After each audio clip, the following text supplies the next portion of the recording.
Radio. Women have the power to transform this world.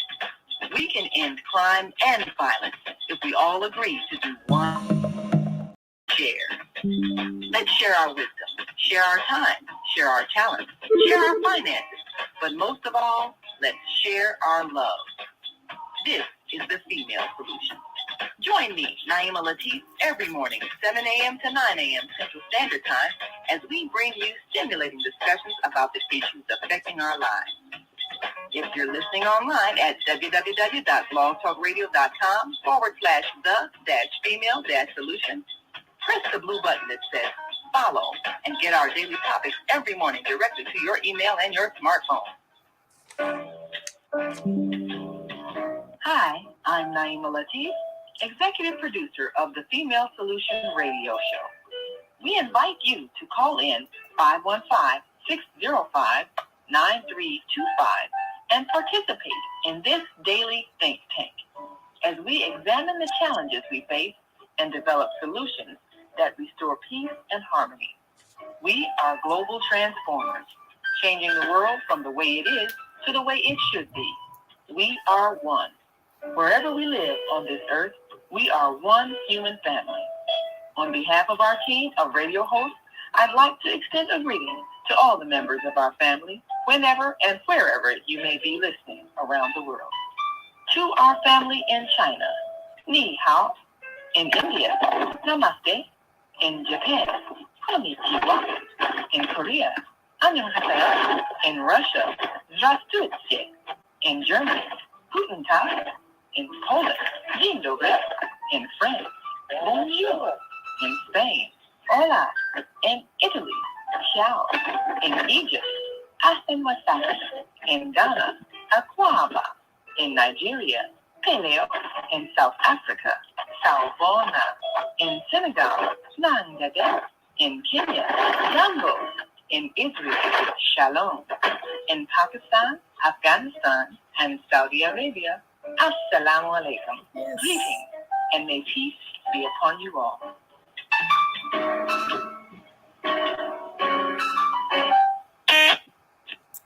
Welcome to this edition of Success Strategies with Zhana and how to comfort a grieving child. Zhana, can you hear me? Can you hear me? Yes, we can. Welcome. We're so glad that you're able to. Good afternoon, good evening. Grand rising. Yes. So it is so exciting. So many things are going on in your area today in London. So much is going on. There's at least one thing going on in London, which is the coronation. Yes. Everything's sort of been ground to a halt over the last few days because they've been rehearsing. Well, we're glad that you were able to get through. And all the carriages and all the cavalry and all the rest of it. Yeah, it's been keeping them busy. There's been a lot of problems with traffic. I didn't have to go into central London for the last few days. I'm really, really pleased to say. Oh. So I have to go through central London tomorrow, early in the morning. So I'm hoping things will have calmed down by then. Yes, but I'm sure. People in the States must be watching the coronation as well. So what do you make of it? Well, I'm not focusing on that today.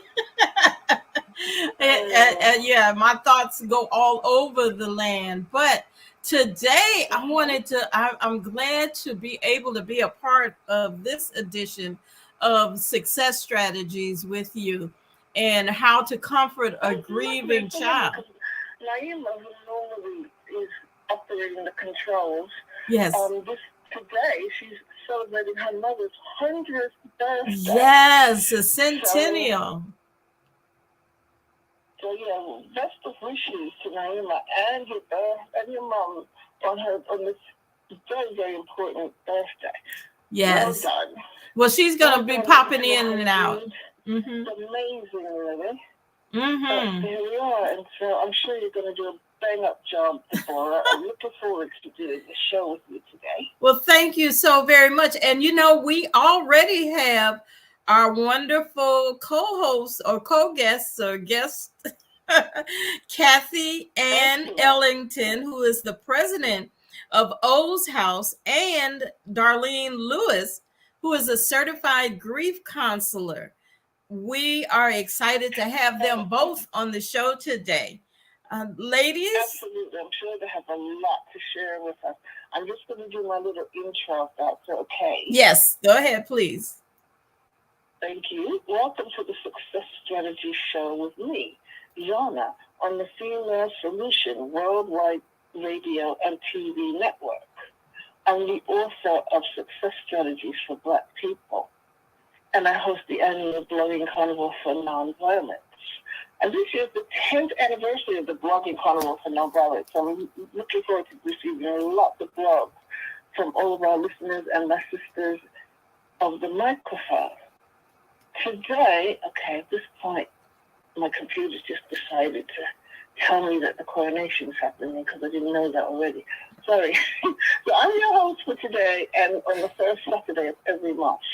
Here on the Success Strategy Show, every month, we seek to help you and support you to find solutions to your problems.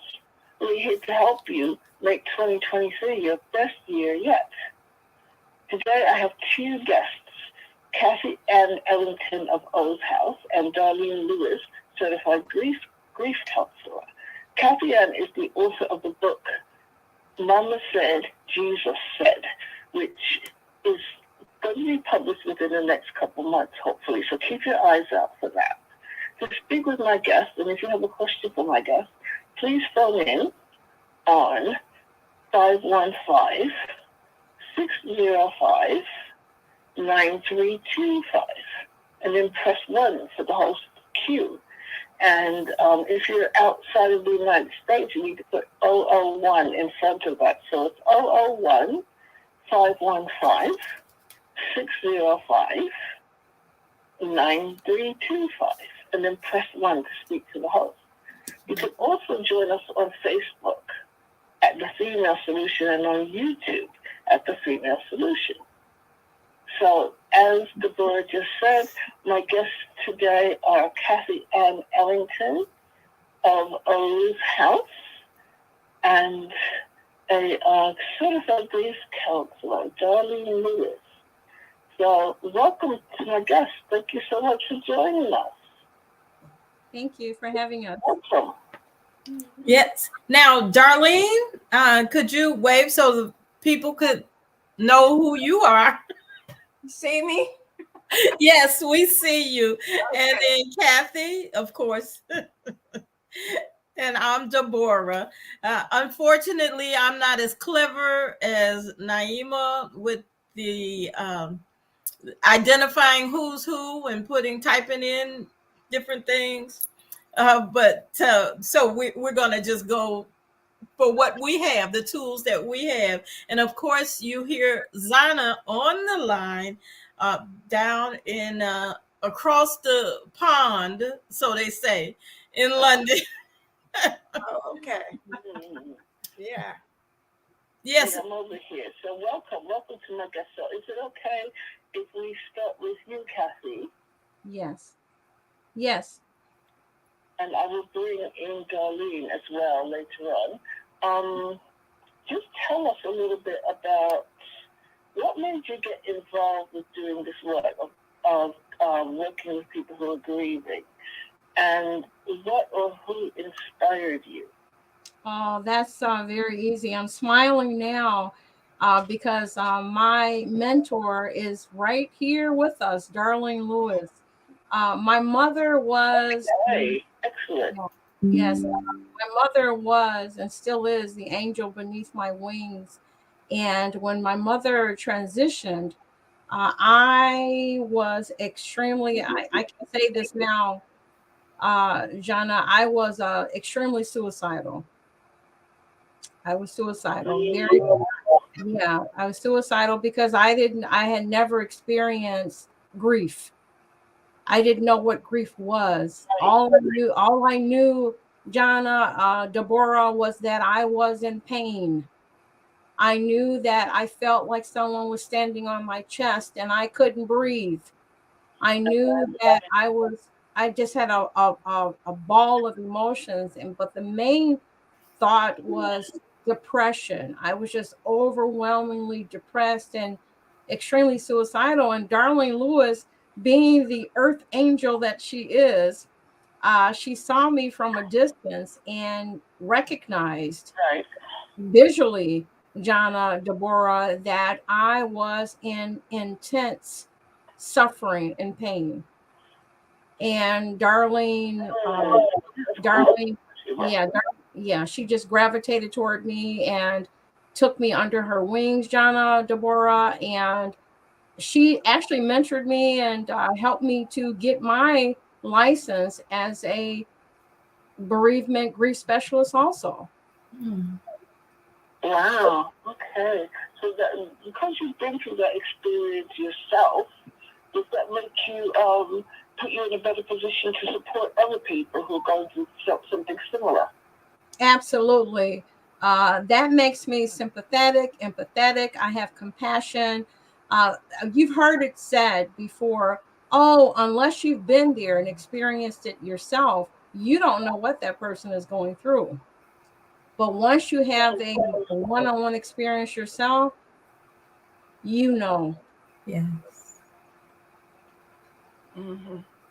Yeah, so you've walked in those shoes, so when you see somebody else going through that, you know how to respond to them.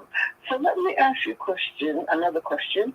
What signs are there when a child is grieving? What behavior changes might we see? Give us an example. Well, with the child, some of the behaviors is a withdrawal. You'll see a child that does not want to communicate, or they'll act out emotionally. They'll have temper tantrums. Some children, so there's a variance of emotions. Some children withdraw. They don't want to talk and open up about anything. You ask them how they're doing. I'm okay.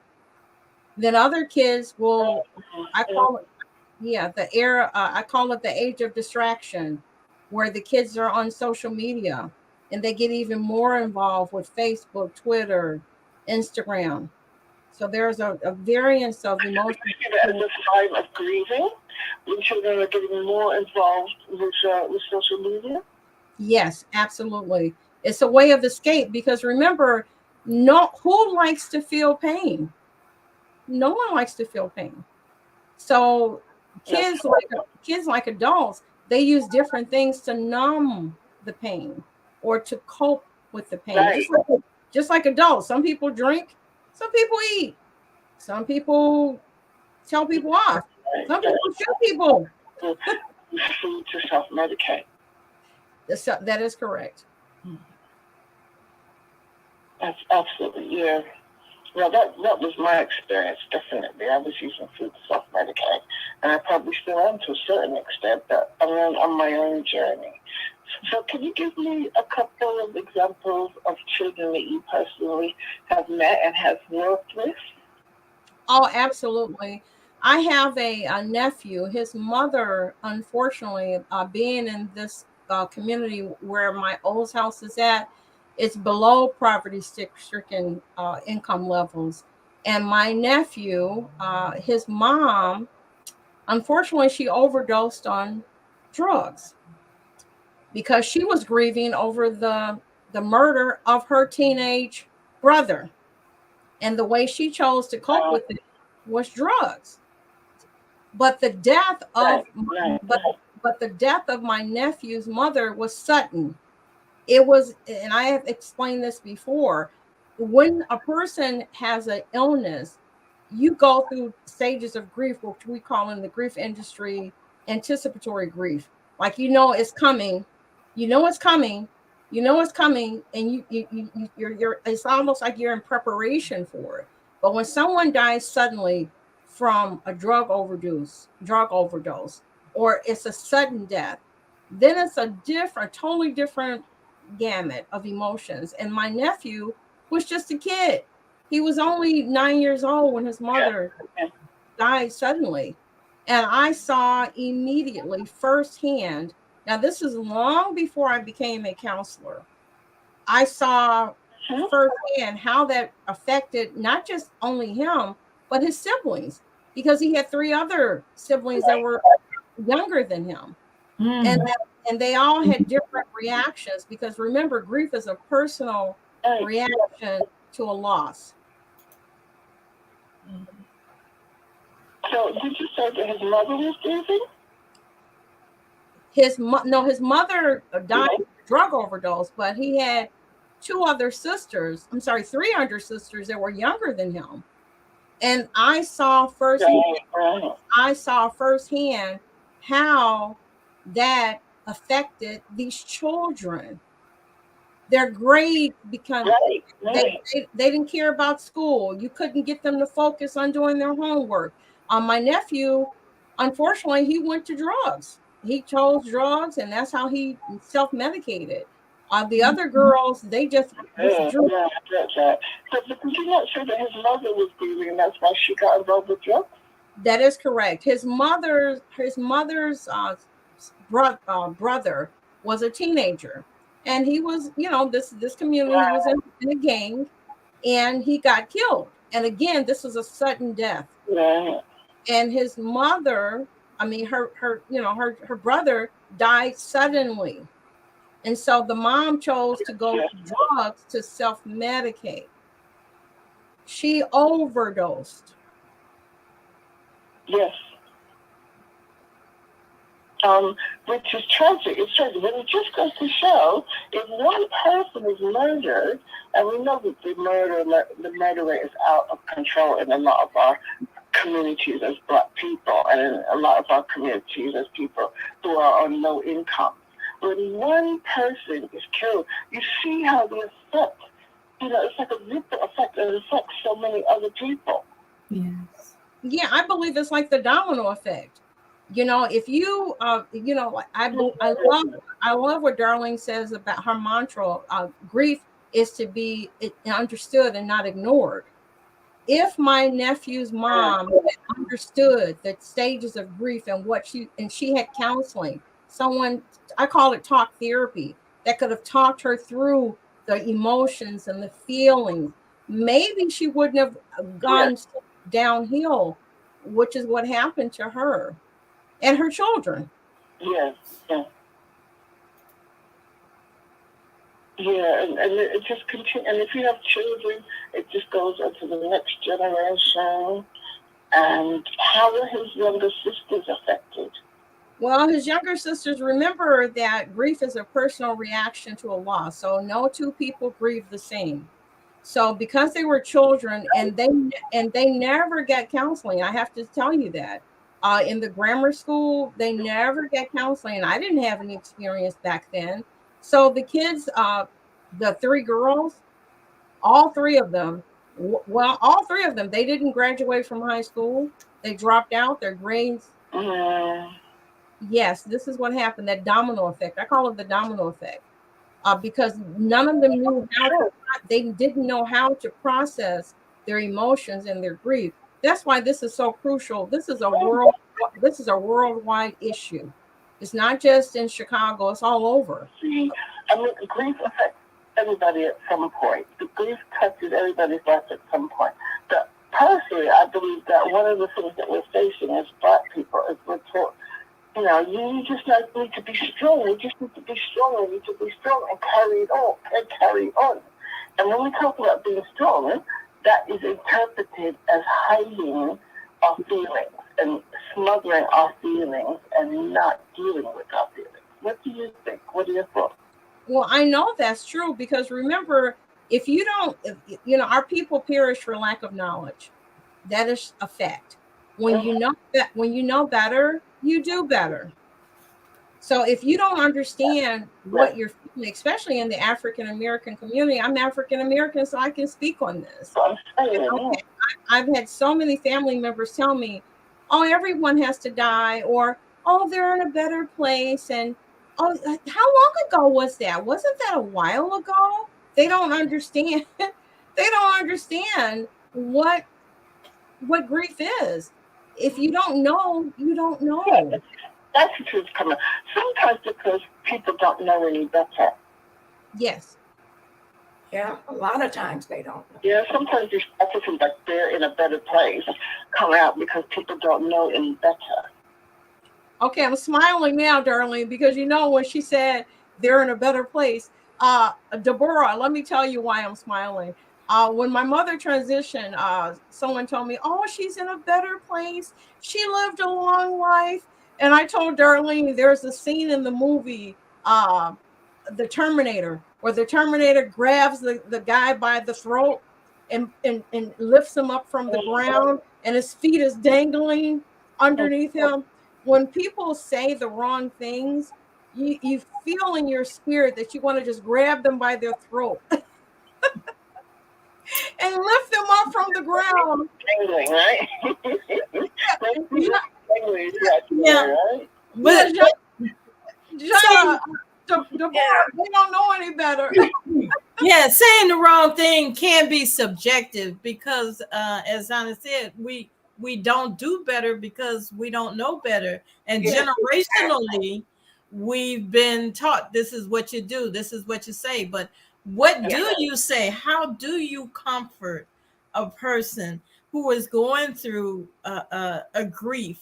And it doesn't necessarily grief comes in different stages. To me, grief could be a loss of a job or an illness, a grave illness of someone that you care about. So yeah, we need to focus more on building empires and not generational domino effect grief.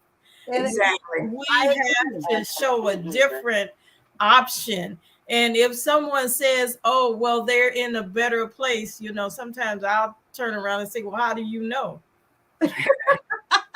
I like that. I'm going to use that. Yeah. Well, it's like cultural. This is what we were taught culturally, and they didn't know any better. It's just what they heard from their generation or their parents. But now we know better. And so those who know better have to teach those who do not. And like Cathy said, they will tell you they're in a better place. This is what they heard. This is what they've been taught. But now we know differently because we're more educated. And those who know better have to teach those who do not know. And this is the way we change culture. Yeah. This is the way we change the way we used to do things. My grandmothers would say they're in a better place. But I myself, the next generation from her, who took the time or who was led to find out why grief hurts, why it's different from everybody, and mainly why my people do not get counseling. It was a no-no to get counseling. And I say my white counterparts, they get counseling because things are not going right with them that day. So I was led and I was taught by the master of all master, besides our Lord and Savior, by Dr. Sam Masoni. He taught from his heart. He gave from his heart. He took the time to explain to you what is going on. He taught me more than a classroom textbook can teach me. They taught me theory, but he taught me life, how to talk to a hurting person, how to direct them in the right, how to sit and listen. This is Zhana, by the way. When you speak, can you please just say your name so that the listeners don't get confused about who you speak to? Okay. I was Darlene Lewis. Thank you. So let me tell you a story. This is a true story, okay? This happened during slavery. Now, a lot of people from the North were curious about slavery in the South. and they'd heard things from abolitionists. And a lot of people said, I need to go south to see for myself what's going on, right? I need to see slavery for myself. And so I think it was a guy, he said he saw slaves being auctioned on the auction block, right? You would see parents with their children being sold away from each other, right? Children were being sold and the parents were sitting there and not grieving. They weren't showing any emotion. They were acting like they just didn't care. And what do you think of that? Because these people must have been grieving. They were losing their children. And the children were losing their parents. So why do you think they didn't show any emotion? Strength. Actually, anybody can answer that question. This is Deborah. I think it was strength. They were already going through trauma, and in order to survive, they had to somewhat shut down and just show the strength of bravery. I think that could have been it. Yeah, I kind of agree with you because of the fear of showing emotion. And then they did not, depending on the age, they didn't know. Zhana? Yes. Can you hear us? This is Zhana. Yes. I can hear you, yes. Okay. So just whoever was just speaking, can you say your name, please? The person speaking after Deborah. This is Darlene Lewis speaking. I was agreeing with Deborah. It could be out of fear. They could not. So what do you think was going on with these people? Well, I have a response, Darlene. This is Cathy speaking. You can hear me clearly? Absolutely, yes. Okay.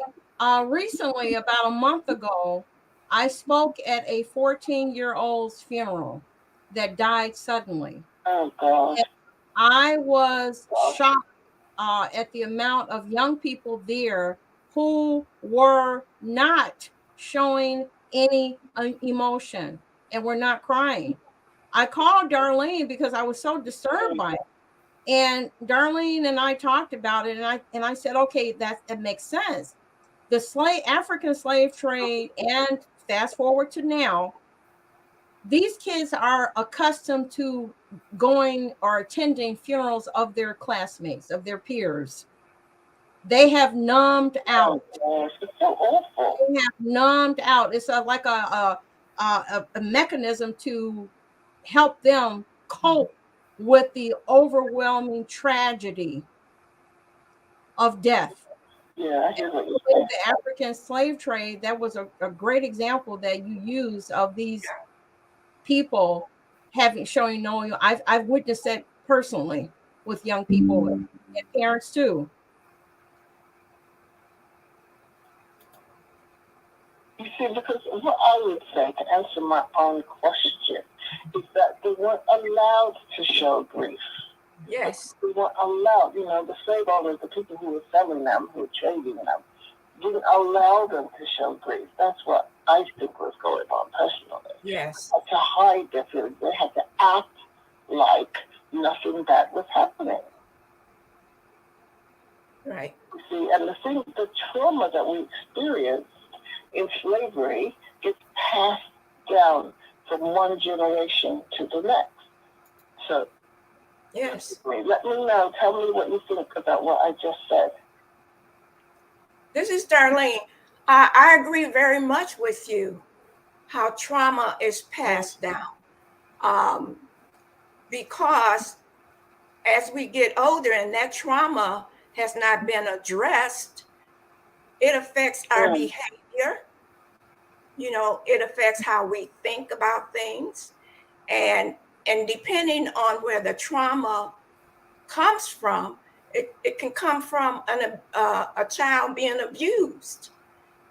It can come from a child losing their mother or their parent. It just doesn't always have to come from death, but it's something that has not been addressed. It has not been addressed. Has been manifesting, growing inside of them which sometimes can lead them to a mental illness, because whatever they were traumatized by was never addressed. It was never addressed. Yeah, I completely agree with what you just said. It still goes on. It didn't just happen in slavery. It's still going on now. And exactly. We're still carrying this trauma from slavery because we have not healed it. Right. So, Zhana, this is Deborah. I want to step in and I want to thank both Darlene and Cathy, if you don't mind. It's our first break time, and I want to go to a couple of commercials so we can pay for our services, if you don't mind, but we'll be right back shortly. Okay? Okay. Thank you. I've got lots more questions for y'all. Oh, yes. Okay, hold on. What happens when a group of people are kidnapped from their homes, smuggled away in chains, and held captive in a foreign land where they are tortured, raped, and forced to perform hard labor by the lash of a whip and under the constant threat of death? Slavery, the African American psychic trauma. What happened to the doctors, writers, scientists, builders, educators, and spiritual leaders from Africa's golden age? Who did they really capture and sell into slavery? Are all African Americans suffering from psychic trauma because of a conspiracy to hide their true identities? Do you have psychic trauma? Take the test on page 22 of the book and see. Order it online today at www.naimalatif.com. That's www.naimalatif.com. And get your personally autographed copy of the book, Slavery, the African American Psychic Trauma.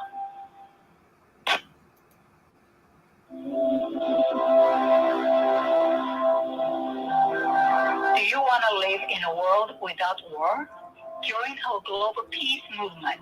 Heavenly Culture World Peace Restoration of Light transcends culture, religion, ideology, and other boundaries to achieve peaceful harmony in the global society. HWPL is committed to bringing world peace and cessation of war through peaceful dialogue between religious groups. I am Director Shin-Suk Kim of the HWPL Chicago branch of North America. Join us for our next gathering. Call 773-580-1501 and be a part of the movement for world peace. Email us at chicagohwpl@gmail.com.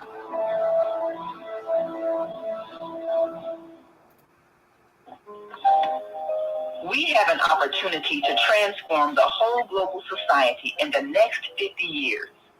50 years from now, the earth will be populated by a new generation of adults, many of whom are yet unborn. Our mission is to nurture them in childhood with love, guidance, and protection, and to raise them in healthy, happy families. If we impart values of compassion, generosity, and respect for fellow human beings in the next generation of children, they will create a world where people can live together in peace. This is our goal. Be a part of the transformation. Get your copy of the book, The Female Solution.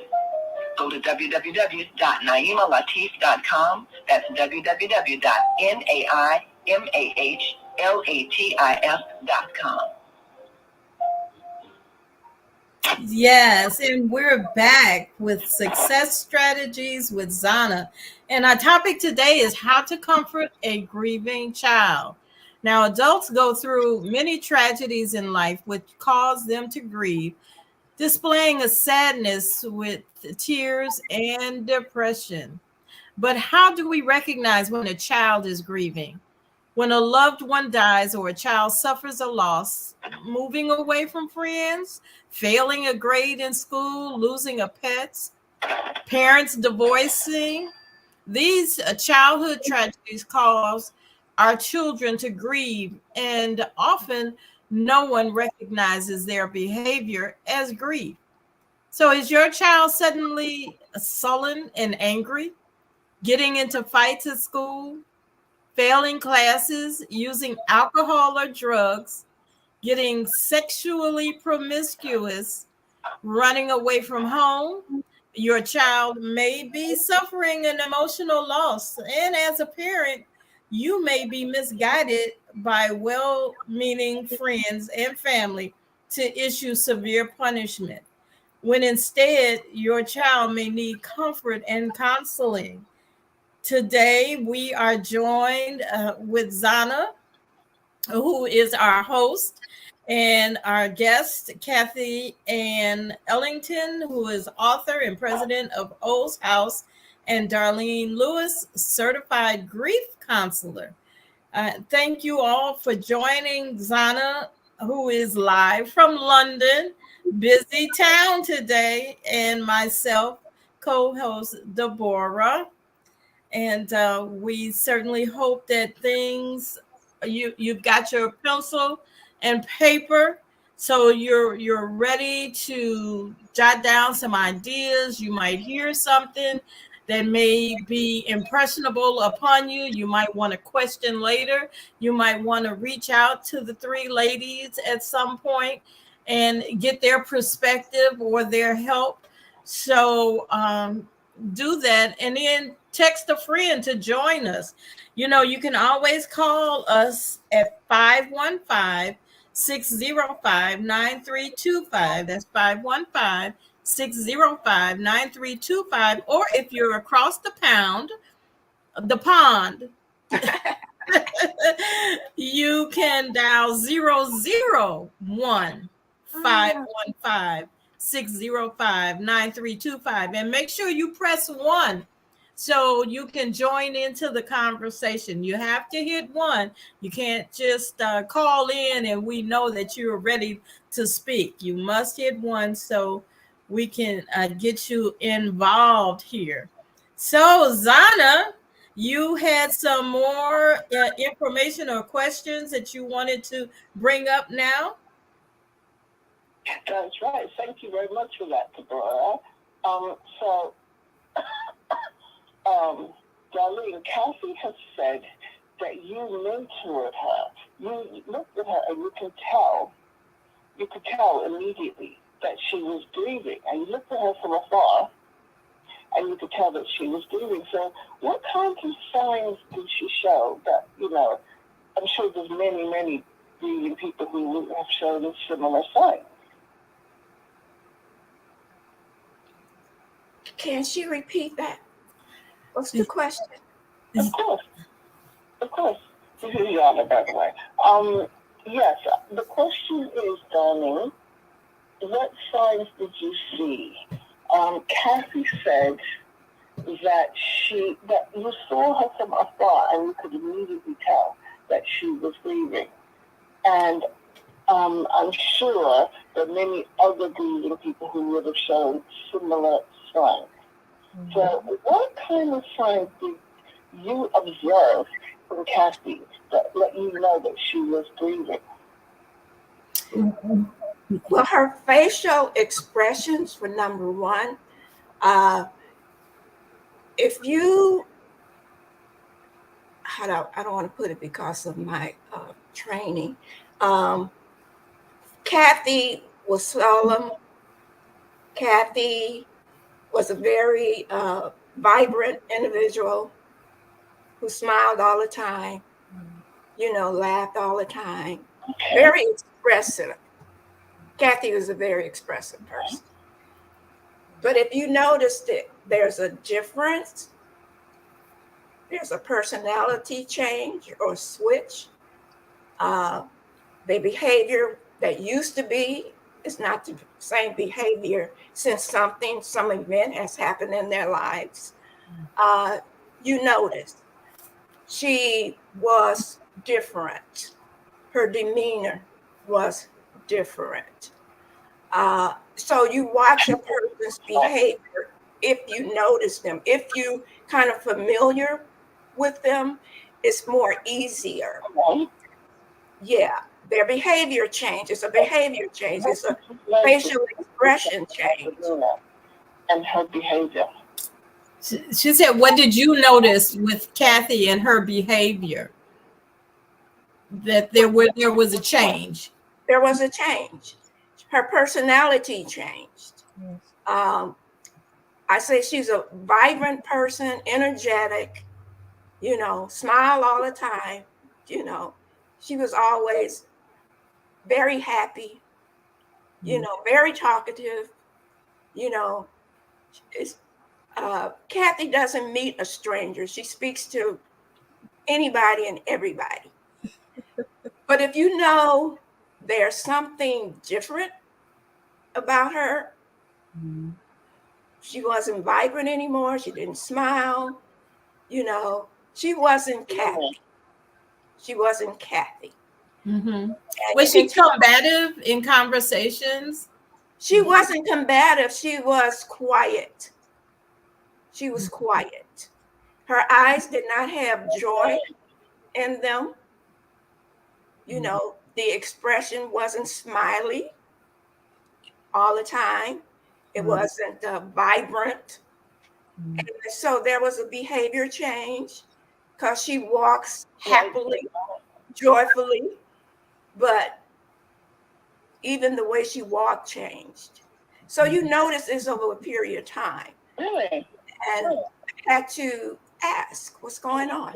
What's going on? And then I'm familiar with Cathy because we go to the same church and I see her pretty often. And so I noticed the difference. Now, what about a child? A child that I don't see every day. And then you will have to ask, or someone may tell you, my son seems a little different.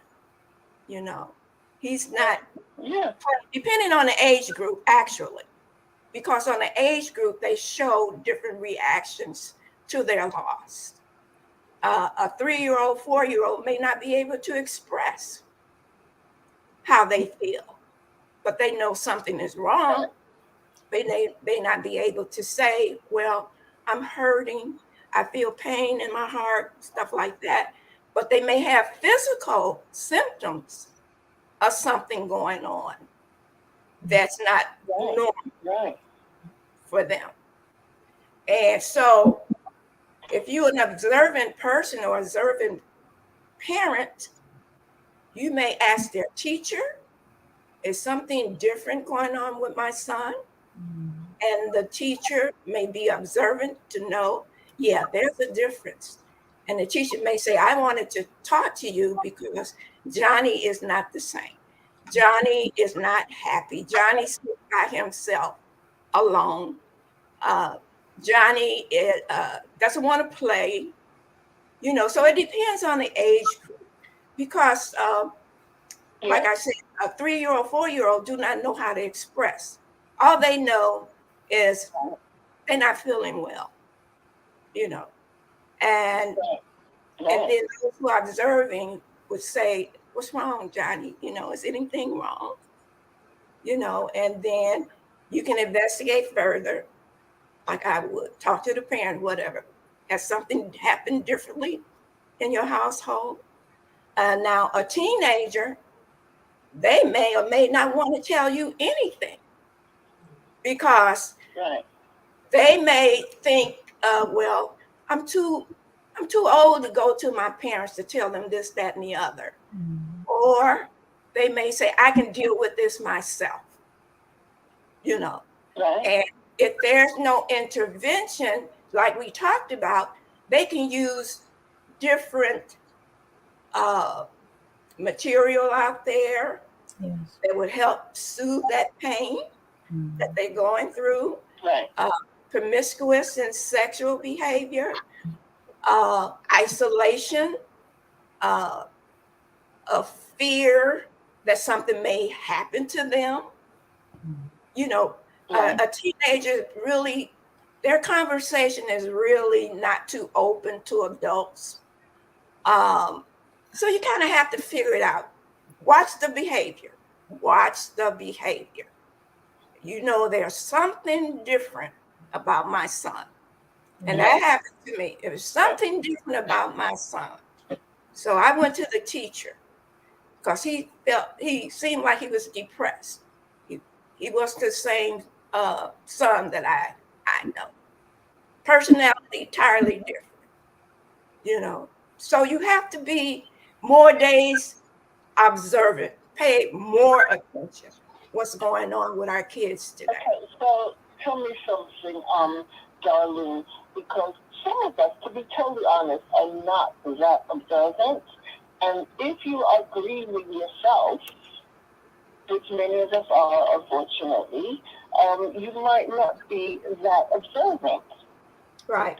Your own mood is so low, you might not be that observant. So what kind of things do you think that parents in particular should be looking for? What kind of signs? Signs of, like I said, depending on the age group. Signs of kids not playing, wanting to play, or want to stay indoors, Right. or signs that they're not talkative. They just want to be by themselves. Like I said, on the age group, they will give you notice or make it aware without them knowing that something is going on that's different. Because like I said, it's all a behavior thing. You know, kids in kindergarten, they can feel something that's disruptive in their homes. And they probably just want to sit in the corner and do nothing. Or they want to do the opposite. They want to overplay. You know, it's, and then your instinct, I would say, you know, there is something going on with your child. I believe. You know, you notice your teenage son is coming home much later. He don't want to talk to you. He gets angry. You know, he don't want to be bothered. He stay on social media, like we say. You know, this is where they get their information from. It's very different today. Yeah, but you notice if you're paying attention. Exactly. It is so many parents, and this is Deborah, Zhana. So many parents are so inundated with livelihoods, their everyday lives, you know, trying to survive, trying to prepare for, you know, raising their children to be able to pay for things. They have to go out and work, and the support is system, the neighborhood support is not structured as it used to be. Everybody is in a single file lane. So a lot of times parents don't know because they don't have time. I'm hoping that's why they don't know. They don't have time to pay attention. Because if it's somebody you're being with, someone you live with, even if you a spouse or a friend or roommate or somebody who you're in contact, a co-worker, you know their actions. It's hard to mask everything. Now, some people are good at trying, but if you're paying attention, you know that there is a difference. And we have to start paying attention more to our children. You know, I know this is about grief and yes, not everybody is doing that for reasons that Deborah just said. You know, people are working so hard. People are working 2 or 3 jobs. That's why I think it's important to talk about what the signs are. Because you might see a behavior change in your child, but you might feel like you don't have time to investigate it. Or have a conversation with your child. Right. You know, just a general conversation and follow them. I wasn't into social media until my children got into social media. I think it was MySpace because all my children are grown. So it was MySpace, and I didn't know. I'm still not technically inclined, but I wanted to know what they were into and who they were following and the conversations that they were having, because I wanted to pay attention beyond my eyesight, beyond what I see them. So yes, that is so important. But a lot of our parents, unfortunately, don't have those kind of skills. Right. So that's why we need to help people. People don't have those kind of skills. They need to learn them. Yes. And that's why I said anger. A lot of children reach out and because they're angry. Yeah. How can people They do some of these skills? Because it's very, very important that we learn to talk to young people and listen to them. So what are the skills that we as parents or adults can gain to pay attention to these children? Right. Yeah. Well, nowadays we have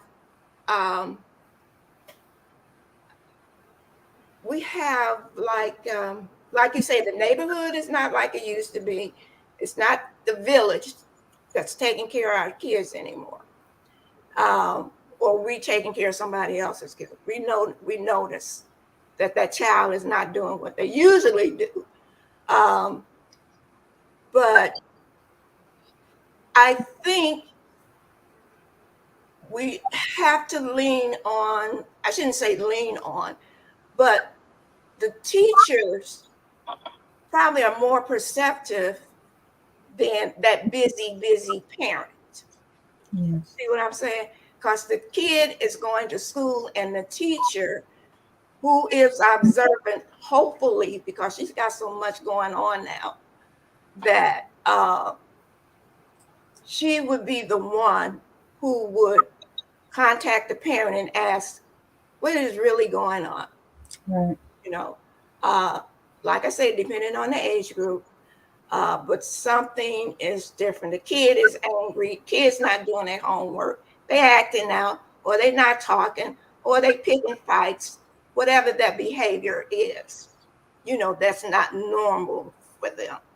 Hopefully today, now that there's so much emphasis, nowadays, I think, than it used to be, because so much trauma is happening and tragedy is happening today. There is more opportunities to get help because social service agency is offering. They're doing advertisement on TV. Our school crisis intervention team, they're trying to, they only call to school when there's a tragedy. Our social workers are so overloaded because they only go to the school once or twice a month. There is no more nurses in the school. So what do? We have to make it our business as parents to take notice of our kids, because we're going working, we're going out every day to put food on the table for our kids. Disempowered.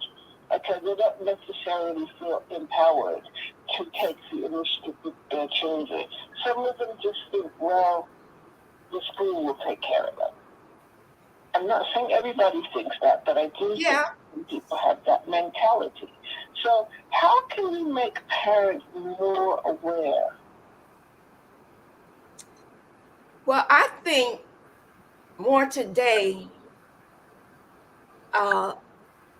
we as parents, we are in touch with our TV, our cell phone, talking to our neighbor.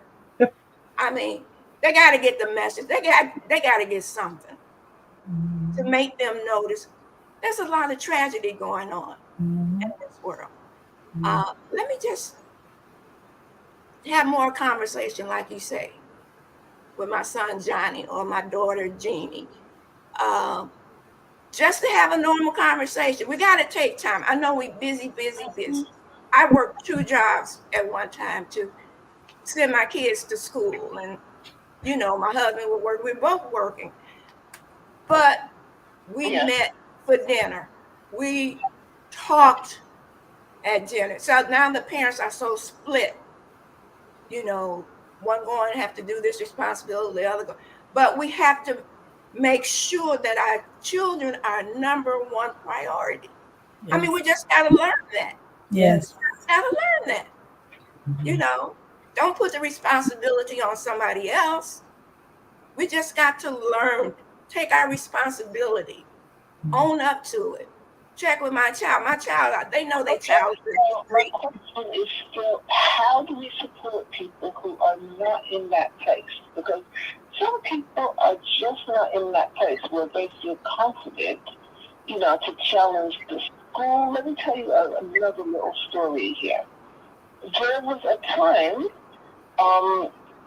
probably not so much, I mean, it still happens, but certainly back in the 1970s, because you see, the thing is, in Britain, most Black people are part of an immigrant community.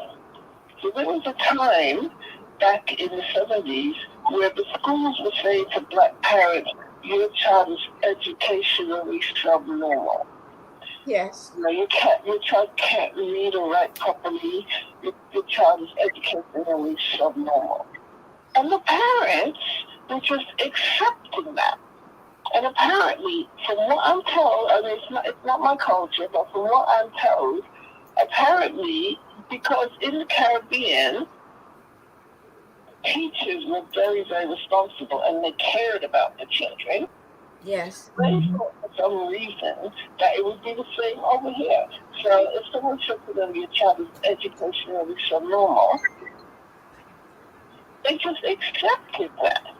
Now, the thing is that even to this day, there are Black parents, I'm not talking just about Black parents, but that's my main focus for today. There are still parents who do not feel empowered to challenge the school. Now, how can we help them to feel empowered? How can we help them feel empowered? Mm-hmm. Mm-hmm. The parents? Yes. How can we help them feel empowered to take care of their children? Yeah. How can we empower the parents, or how can we help the parents to be driven to understand and how to act in helping their children? What can we do to, I don't want to say persuade, because it should not be persuade, but some parents don't know how to, because now generations have not done it. And they've been told by powers that be that you are subservient. So, we've been degraded. How do we help empower parents to understand what our children are going through, and how important it is for us to pay attention to them? What can we do? I mean, just like I said, have the attitude, that's not my job. That's the school's job. It's not the school's job. I think it's right. Job. It's not. Make sure that his or her child has the best. Absolutely. That's my personal opinion. But it does still happen to a certain extent that parents are told, parents just don't necessarily feel that they can challenge the status quo. They don't necessarily feel happy to challenge what they see as the people in power. How can we persuade them? Because this grief thing is, I mean, you were saying earlier, Cathy, that there's so much grief around now that the children aren't even responding anymore when their friends and their classmates are being killed. So it feels like there's an epidemic of grief. Yeah. Well, I have a question, Zhana. Not a question. I have a response to that. There's an old adage among teachers that says, "Reach one, teach one." Yes. Reach one, teach one.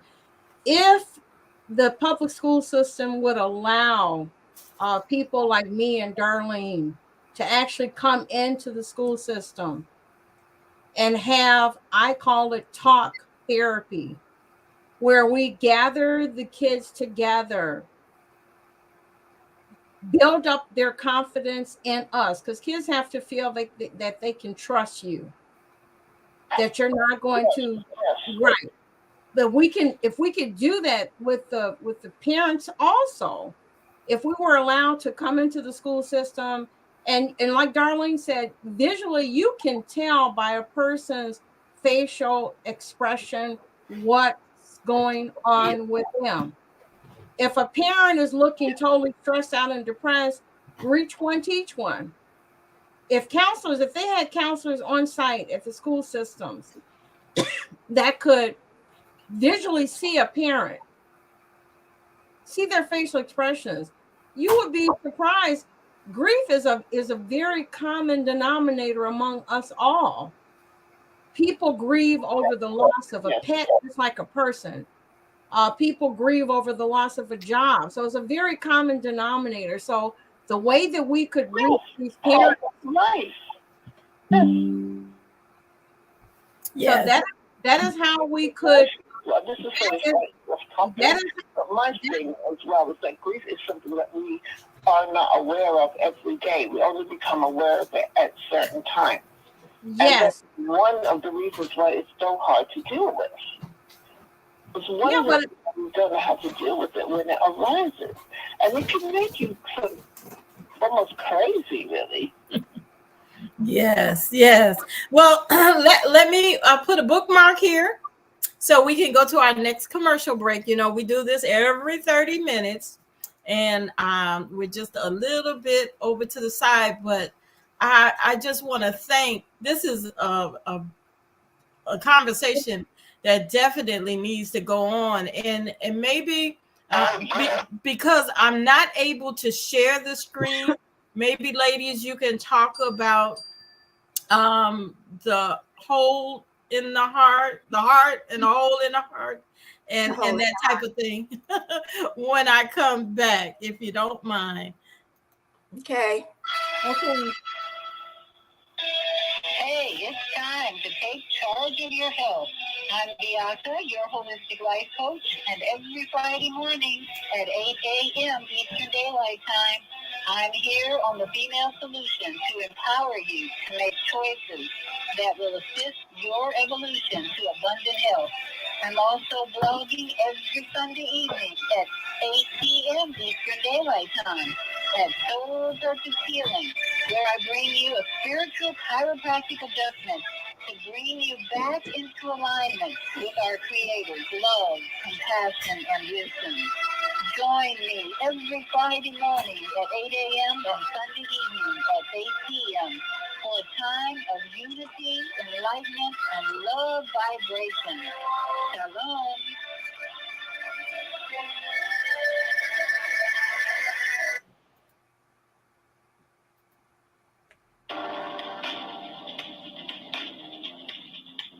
Is Monday morning a struggle to get out of bed into the swing of things? Well, don't worry, you are not alone. Join us for thought-provoking, stimulating, and mindful conversations on higher learning with Zelda Speaks for your Monday morning mindfulness session on Blog Talk Radio, The Female Solution, Mondays, 7:30 until 9 a.m. Be sure and send your ideas, thoughts, comments, and suggestions. Also, if you'd like to be a guest on the show, visit zeldaspeaks.com and send us your info. We'd love to have you. Experience mindfulness moments with the mindfulness/stress release coach, Zelda Speaks. And thanks for sharing the mindfulness moments of the day. Stay on purpose, stay empowered, and stay tuned to your next session of mindfulness on Higher Learning with Zelda Speaks.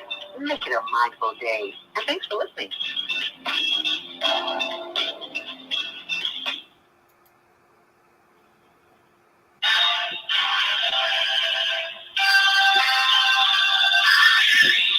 Hi, I'm Mama Joy, and I'm Reverend Rosemary.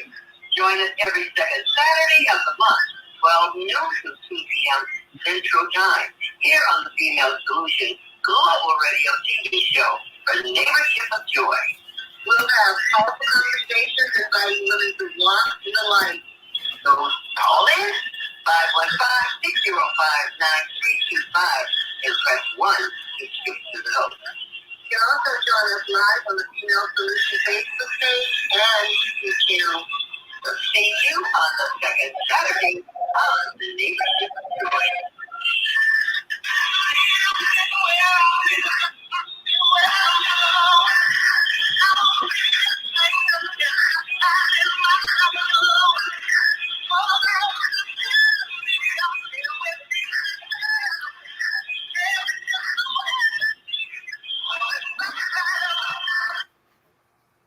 Okay, welcome back to this first Saturday, as we are here every first Saturday with Success Strategies with Zhana. Thank you all for being in tow.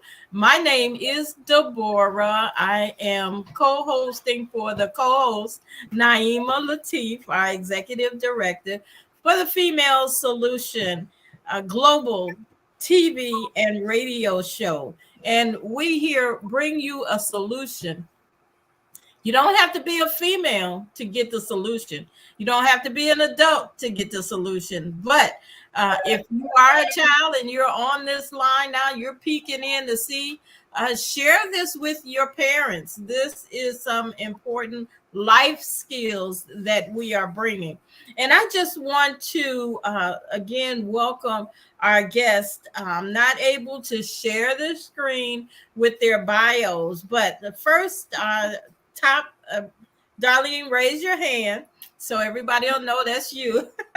Darlene Lewis, a certified grief counselor, continues to be an active member of the Apostolic Church of God since 1987. Her gift helps lead to many of the ministries involved with supporting members with their emotional hurts. Now, Bishop Arthur M. Brazier envisioned a need to have a support system in place for those who were left bereaved by the loss of a loved one. And in 1991, Darlene Lewis was appointed the chairperson by the late Bishop Brazier. He was a wonderful teacher.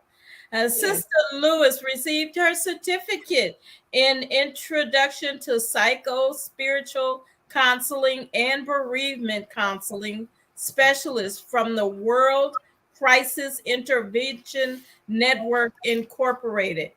She continued her education and received her certificate for dedication, commitment, and professionalism in the support of people in bereavement from Jovita Grief Counseling Support Group from Progression Community Center, the People's Church. And in 2012, Darlene Lewis received her certification in grief counseling from the American Academy of Grief Counselors and continues to be re-credentialed every 4 years. She has established support groups and have given workshops and seminars on grief and bereavement at different churches, including the Pentecostal Assemblies of World, PAW. And she has trained those who felt the call to become bereavement specialists.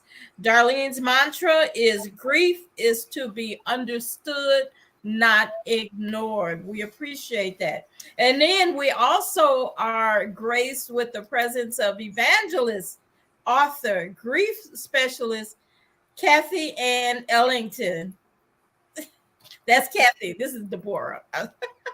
Who is one of 5 children born to Oneida and Grover Ellington. Now, Cathy Ann Ellington was born in Chicago and has lived in Chicago, Alabama, and Las Vegas. She graduated from Finger High School in Chicago, and where she attended Loop College, Illinois State University, Chicago State University, and Kennedy King College. She worked with cancer patients at St. Luke's Hospital in Chicago while attending college. She went on to work in fields that utilized her God-given ability in sales as a kitchen and bath designer. She is currently a licensed minister, bereavement specialist, a volunteer in the Consolation Grief Support under the direction of certified grief counselor Darlene Lewis, along with volunteering with the homegoing ministry at the Apostolic Church of God under the leadership of Assistant Pastor Reverend Ivory J. Nicholas. She is the president of O's House for homeless women with or without children, whose motto is O's House, where we transform lives like butterflies. She is also the founder of O's House of Prayer Church in the Inglewood community on the south side of Chicago. Cathy is also the author of a book, My Mama Said, Jesus Said. Again, welcome, Zhana. Thank you for allowing these wonderful gifts to be gracing us today. Are you there, Zhana? Yeah, well, thank you for joining us. I mean, I just feel like I'm surrounded by so much talent at the moment. It's wonderful. It's so beautiful. Our women have so much to offer. So, Cathy, and, oh, shoot. Darlene? It's really playing up these days. I'm really sorry. No, Zhana, can you hear me, Zhana? No, because obviously you're very involved in the church and Christian ministry. Now, I'm not a Christian. I'm what you might refer to as a godless heathen. I won't be offended if you do.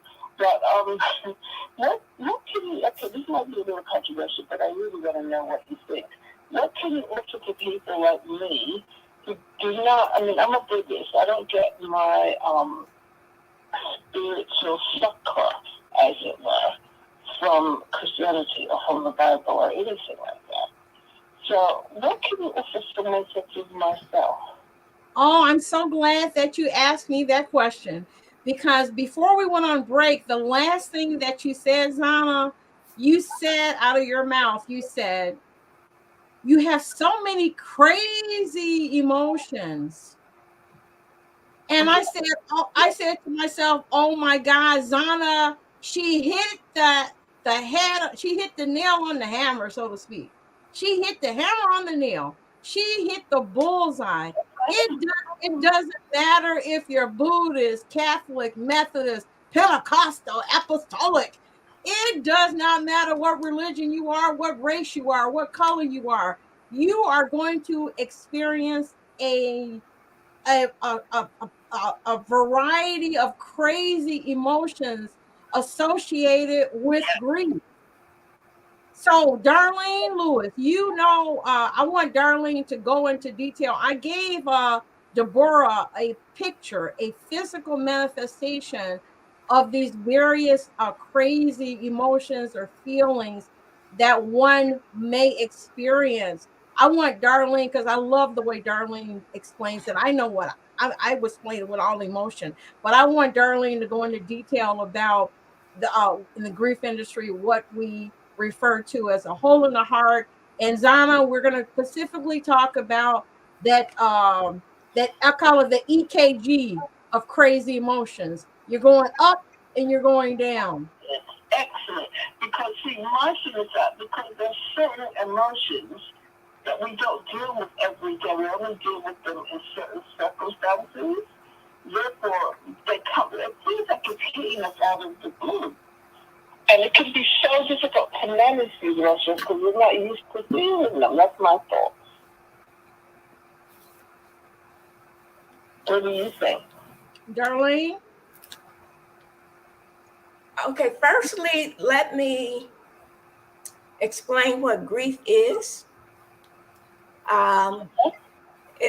It's a loss that you held very dear to you. And it doesn't always have to be the loss of a person.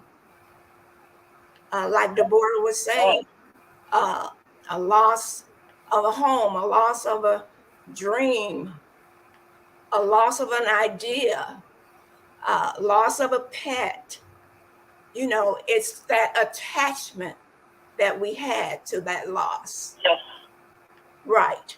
Yes. And like Cathy said, it doesn't matter who you are, where you're from, that pain of loss is there. You feel emotional pain. So I find that really interesting that you're saying that, because sometimes when painful things happen, then we think there's something wrong. But actually, the Buddha taught that that is part of life. It's natural. People die and people grieve for those who die. Yes. Yes. But you know, what I've learned down through the years, as adults, we suffer a loss, but as a child, you told not to cry, that everything is going to be okay, or they might even say, don't even talk to the child about the loss of the person who died. The children just were overlooked. They were not asked how they felt. You know, they were just told, don't cry, it's going to be okay. They weren't even considered having pain as an adult. Yeah. But we have since learned, thank you, Jesus, that kids suffer as well from the loss. So in our support group, we asked that I would draw a circle on a big piece of paper, and I would ask people who were there in the support group, could they share what they are feeling since their loss? And they would tell me anger, unbelief, can't stop crying, can't sleep, can't eat. And they mostly don't want to share things that they think nobody else has shared, or being too embarrassed to say what they really truly feel. But as time go on in our circle, we recognize that most of us are feeling the same, I call them symptoms, you know, still in disbelief, although my husband may have died a year or so ago. It's hard for me to accept that he has died. You know, I feel alone. I feel lost. I don't feel like talking to anybody. I don't care if the sun doesn't shine anymore. You know, this is what people are feeling. They don't care if the world stops because they're not happy. I mean, they're in pain. They're lost. They're confused. They're in the state of confusion. In a state of confusion, They grasp. Knocks them off balance with this loss. And those are the main symptoms that people share. And of course, there's a myriad of symptoms that we go through. Okay, I'm sorry, Zhana, what were you saying? Sorry, I hope I'm not talking over anybody. I was just saying, when somebody that you love who was there isn't there anymore, that is confusing. It's confusing, isn't it? Well, it's Zhana. It's your norm. We in the grief industry, Zhana, we call it a different normal. The normal that Zhana was, or Deborah was, or Cathy was before the person that you loved transitioned, and the person you are after they transition is two different people. So things that used to be important to you, you could care less about. You zone out. You forget what you're doing from 1 second to the next. Yes, that's a part of the grieving process. Zhana. Grief journey. So with trying to, if you are in that state and you have a child, your first defense is, or one of the strongest defense is, get away, or don't think about that, or leave me alone, or I can't focus. And then the child is left with loss, and they don't know how to process what they're going through because they don't recognize it, and they don't have an adult mind. We must still understand their mind is still developing. So they don't know how to process this stuff. Yeah, I would imagine they do, but they don't really grasp everything. And now you've got a loss. This is new to them. Oh, and some of them take it well, and some of them take it like, oh well, they're just gone. Those people are just gone. And that's how we look at it. They're just gone. But if it's someone who has been a caretaker, and someone who has comforted you, and you've gone through with them, you built a relationship, an impactful relationship. If they're 5 years old, they're going to miss that. It's like losing a toy. Yeah, losing a favorite toy. Yeah, they're going to miss it, and they're going to lash out, or go into depression, or think they have to change their sex, or think they have to do a myriad of different things to get the attention that they are now missing. Yeah. And it depends on the loss, like you said, and the relationship. That's the most important thing. This is Darlene speaking, by the way. The relationship, that's the most important thing. It's because in our support group, we have people who have lost the same, how do I want to say, they may have lost their moms. It could be 5 people in the room that lost their mother, but because of the relationship they had with their moms, they missed that, however good or bad. Now, if they were really close, they're going to miss that mom terribly. So the relationship, say, if I'm really close, I miss my mom so great. But on the other hand, if the relationship was not close with that parent, yes, they're going to miss them, but is it going to keep them up at night? Or the reaction to the pain is different because of the relationship. Like we said, my mom really loved me. She took care of me, and blah, blah. I miss her. And then one person may say, well, my mom and I were not that close. We were not that close. So you're not going to have the same kind of feeling, even though you lost the mother. Same person. Yeah, So personal reaction. Whatever feelings you have, it's not a wrong way to feel. Right. That's right. That's right. There's not a right or wrong way. It's your way. And It's your way. That's why they call it unique.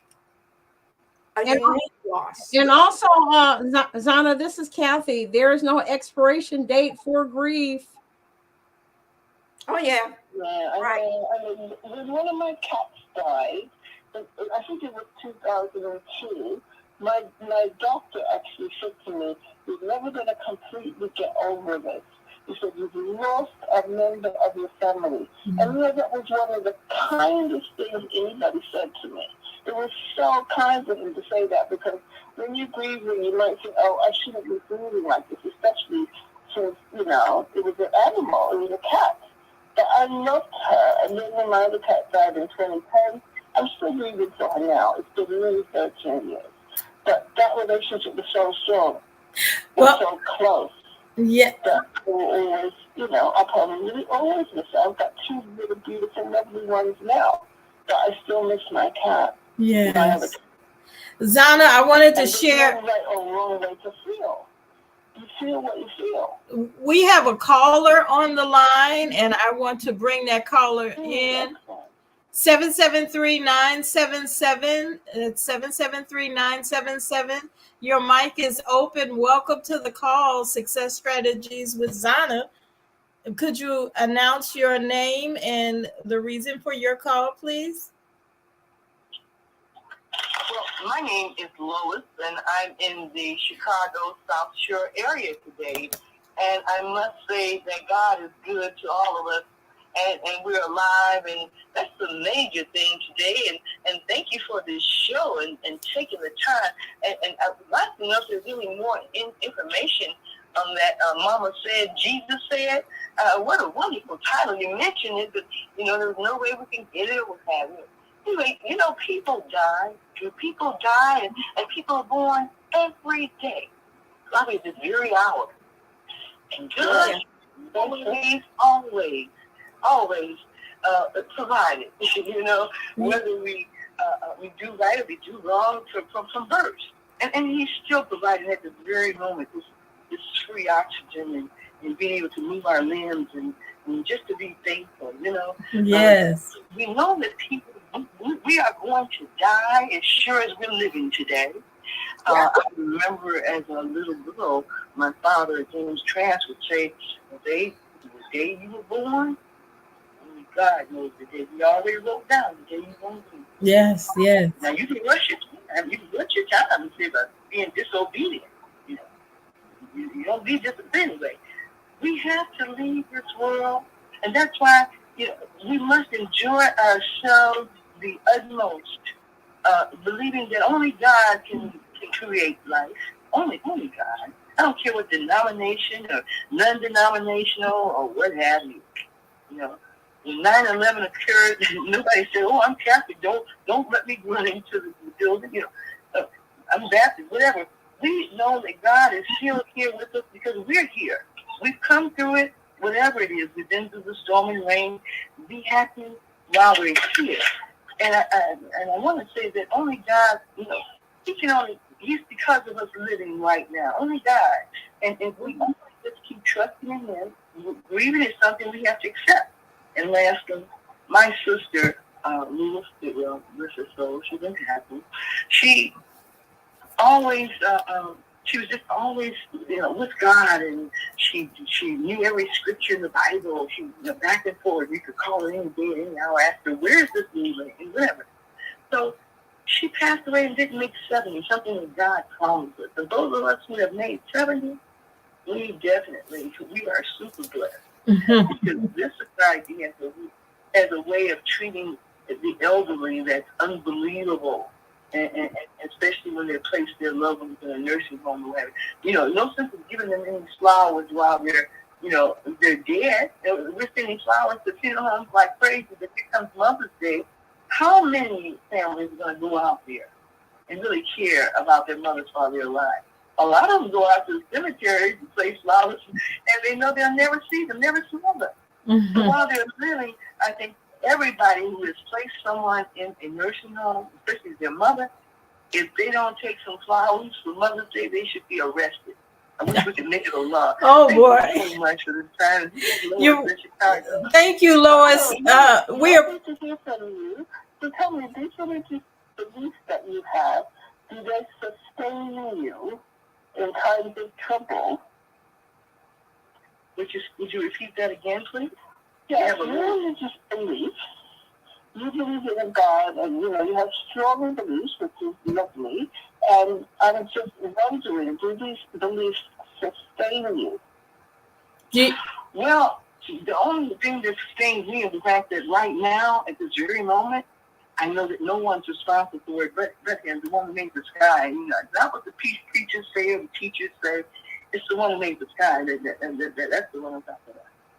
And that's the only thing. That's from the heart. It's only a connection from the heart. That's what I believe. Right. It's not right. The denomination you are. And that's the only connection we have to God is the heart. So, and that from the heart reaches the heart. So in our hearts, we have to ask ourselves, are we pleasing God? There's no other way that I know. So, I've been Catholic, and I've been Baptist, and I've been Pentecostal. No, I started from Pentecostal. I changed my mind. I went over to the other church where Paracon is, what they call them. whatever. I did all of them, But God is the only one that when I was on the operating table, I didn't know all these people. It was God. Now, who you want to call him? I don't want to even argue about it because I know him for myself. Yes. Exactly. Well, thank you. Thank you. Sister, and that's important. And you know what? I sing all the time. I sing all the time. When I'm really down, my mother died, my father died, my dear sister, we were both married brothers. And we are going to God. I realized it. I had to accept it this way, especially with my dear sister. Oh my God. Anyway, if she had been shot 25 times and God didn't want her to leave here, she would never left. She never been gone. That's for my mother. I had to accept it, and realize that I better be thankful, so thankful for every minute, every second, every hour, that God has given me to. If I made any mistakes, then I ask God to forgive me for it. It's not going to a church. It's not going to the big places where people are gathering, especially during this modern technology time, when everything's being done by Zoom. Mm-hmm. Well, it's about the heart. It's about the heart, and the heart comes into a lot of these shows. I don't know how many people are listening, but God comes into a lot of these shows that've been coming across these airlines with a Female Solution Blog Talk radio show, and it's really a spirit that I think a lot of people are missing. Every morning, 7:00, and then here on a Saturday too. I know God is good to me, and just to be alive is a blessing. And you guys are. I hope you all are really being blessed today for even taking the time out to share these things, and we might as well be happy. It's true, when you die, people are supposed to laugh. I mean, they're supposed to. When you're born, people are supposed to cry, and when you die, you're supposed to be happy. But we don't. We're just the opposite. Well, it's a time of celebration. Yes, this is a time of celebration. I'm sorry. And Lois, you are absolutely right. Grief is something that we have to accept, but people accept it differently. And that's why I am so glad that you were able to join us on the Female Solution, Lois, with your comments. We thank you. Now, you asked about the book, Mama Said, Jesus Said. So I want to allow Cathy, who is the author, to give us some more information about that. And then after you do that, we'll go to our break, if you don't mind. Cathy? First of all, Lois, I wanted to thank you so much for your comments. And can you hear me, Lois? Please subscribe, but it will be coming out soon. So, yeah, please do tell us about it. Should we have a break first? Yes, go ahead, Cathy. Should we have a break? Okay. All right, Lois, can you... Zhana, Lois, can you hear me? Okay. I apologize, Cathy. Let us. You're right, Zhana. We have to go to break. It's our last break. So, Cathy, when we come back, we will prepare for you. Okay. Then I have to go out to my other job right away too. Okay. We'll be quick. Okay. Okay. What it is to be 120 years old and remain active, healthy, alert, and vibrant. Our bodies are made up of cells that are constantly rejuvenating. So if we take proper care of ourselves, we can literally defy aging. Join us every Tuesday from 7 a.m. to 9 a.m. Central Standard Time to learn about self-care from Zhana Essentials on the Female Solution Blog Talk Radio Show. Learn how to help your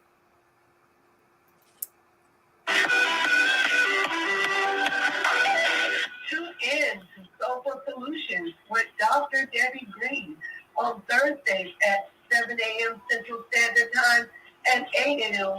Eastern Standard Time to hear great topics and stories on grief and turn it into victory. Join Dr. Debbie Green to listen to stories of triumph and learn how to overcome. You are not alone in your life, and there is hope. Okay, so we cut those a little bit short, but we wanted you to make sure you come back on Tuesday and Thursday, because those are some impactful hosts that will share some help with folks going through their challenges, their health challenges, their mental challenges. It's a challenge all around. So I want to let you, Cathy, go ahead, because I know you want to say something quickly and get on to where you have to go. So thank you for being here. Go ahead. Yeah. First of all, I want to thank Lois for calling in, and I was looking for. I gave it to you, Deborah, the cover of my book, because I wanted to make sure that she would recognize the cover. The book is being published as we speak. It should be out in a couple of months. It will be in Braille also. Is that O's house? No. I sent you the book cover. You got it there, Deborah. I sent you the enlarged cover. Let me get it real quick. Hold on. I didn't get that one. You didn't get it? Oh, I got it. No. I apologize. It's called. Well, it's important. So, Darlene, I'm gonna go get it real quick because this is important. And Darlene, can you talk to Lois real quick about something? I'll be right back.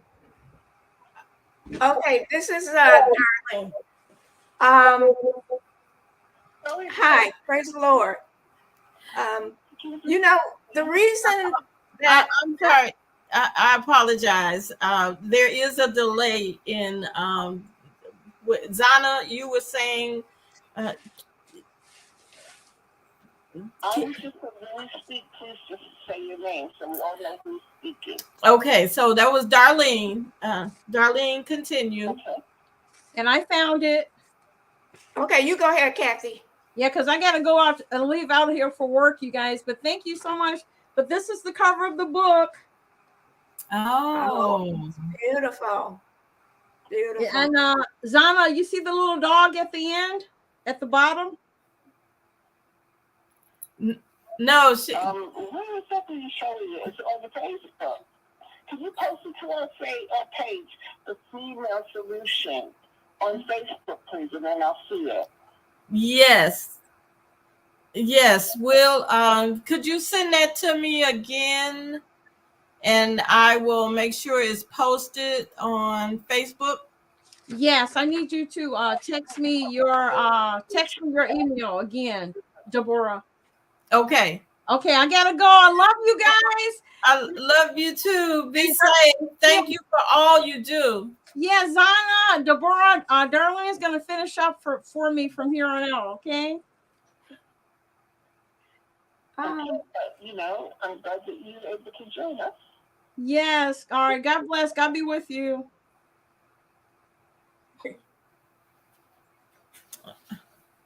Okay. I was going to, this is Darlene speaking.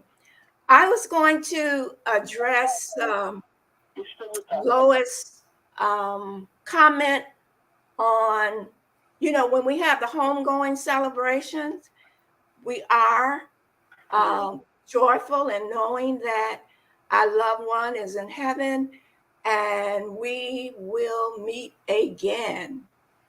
But I also want to say that we need to know why we are hurting so badly.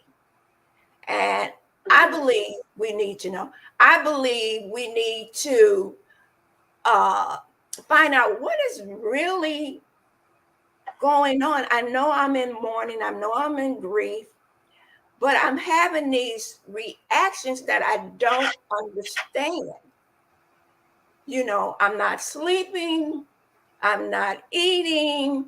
I don't want to be bothered with nobody. Just leave me alone.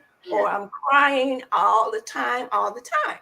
So it is my belief that once we know what's going on, we can accept what's going on with our emotions. I know why I'm crying. I know why I'm angry. I know why I want to blame the doctors. We give them the understanding. Why are you feeling this way? And grief is a journey. And we help those who know about grieving, even our neighbor who's been through it before, can say, well, it's not going to happen. These feelings are not going to go away overnight or in 3 days, like some people say, because Jesus died and rose in 3 days. Or weeping may endure for a night and joy coming in the morning. They actually think that. So when we have these support groups and we speak about grief, it's to educate us to what we're going through and why we're going through it. Because we lost someone so dear, or lost your pet that you love. And you can understand why you're hurting. And don't expect for it to go away in a week or even in a month. Right. We say grief is a journey. It's a journey. Yeah. You know. Do you think that people don't know why they're grieving? Exactly. So that's why I believe that people do not know why they're grieving. Do you believe that people do not know why they're grieving? Oh, she's asking a question? Mm-hmm. Yeah.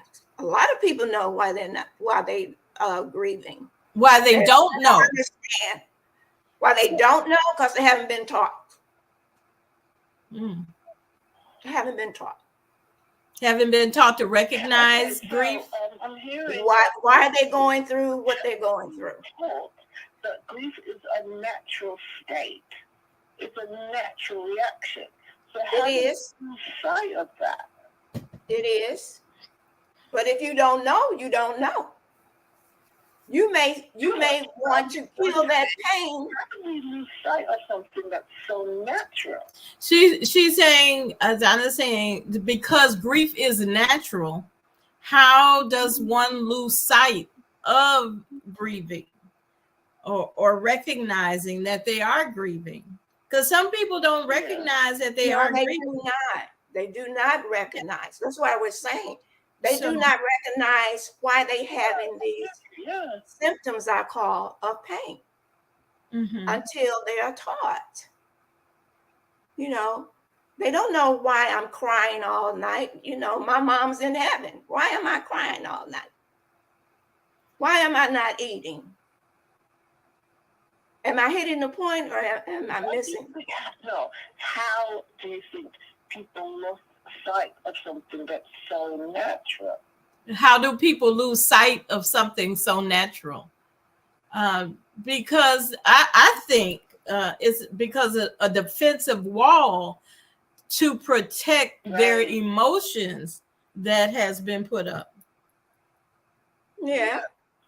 Yeah, I understand that. I get that. Yeah. Mm-hmm. Yeah, that's why it's that wall. I can't be allowed. I don't have time to grieve. I've got to get on with my business. And after a while, it's like you keep stretching a rubber band, it loses its elasticity. So now we're complacent to grief. And because of our defense, we have to be complacent. We cannot allow it to consume us because we don't have time to waste on grief. So now you got those tough people. The danger is that it's going to consume us, or is that just something that we believe? I think it's a tactic that to protect us. Protect our feelings, protect our emotions, and like you say, why didn't the people who were in the audience or on the slavery block grieving when their children were being taken away? They could not, because they had to put that wall up. They could not afford those emotions because now those emotions go into protective mode. I got to protect my child. Now I'm fixing to reach out and lash out at this person beating my child and taking away my child, and I'm going to die because I've seen it so many times before. So they had to put up that about survival. Yes. Yeah, survival mode. And today we call it stoicism. We're being stoic. We're being strong. We don't want to show weakness. You know, I'm stronger than this. This is not going to get me down. So, in order to maintain your strength, you don't recognize what you're going through. It's a cover up. It's a mask that we're wearing. Really strength, though, is it? Because it has consequences. Yes. We ultimately know human nature, the consequences will come into play, but as we're going through, we're not looking at the consequences, because again, that's part of that wall that we have to put up. We can't hold on to, ooh, what's a consequence? No, not here. Not here. I've got to survive. I've got to survive. Got to survive. You got to do what you do. Right. And we do our children an injustice because we are in survival mode. We're not showing emotion to them. Like you said earlier, someone said earlier, when a child is crying, what we tell them, stop crying. Stop crying. There's nothing wrong with you. You know, but a child is crying because they don't have their pacifier. You know, they're used to their pacifier, and that's an infant, and they know that they're used to something, and then it's taken away. They're experiencing a loss, and the only emotion that they can show outright is to cry. But then we're stifling the cries and the tears, and so now they're growing up being stifled, and they don't know. And then the teenagers, they're suppressing their emotions because they think this is a natural way of life, that their friends are going to get shot. They don't believe they're going to survive past the next day. Yes. You know, so they think this is okay. Yeah, it's the norm. That's the norm. Yes, it is shocking that the young people feel as though this is the norm, but it is a fact. And now, what can we do to change that? What seeds can we plant to give growth and education to the powers that be to change that? How can we change what we do? And personally, my opinion is we don't need to give power or growth to the powers that be. We need to empower ourselves. That's what I'm saying. And then we become the powers that be. Yes, I agree. So and I feel it's through education. We have to educate our parents, our children. We have to do it. Examples, please, of when you were working with someone who is resistant. Like, how do you gain someone's trust who is grieving, particularly if it's a child, Darlene, or a young person? How do you gain someone's trust? Someone doesn't want to trust you, and they don't know who you are. They don't, even want to acknowledge that they're grieving. How do you gain their trust? Well, I believe you have to get to know the person or the child before they can trust anyone. It's going to take time. It's not let me talk to you one time and that's it. You have to earn their trust. You have to earn it. Like I had support groups for young adults and kids, and they're not going to openly, just because you don't want them to talk.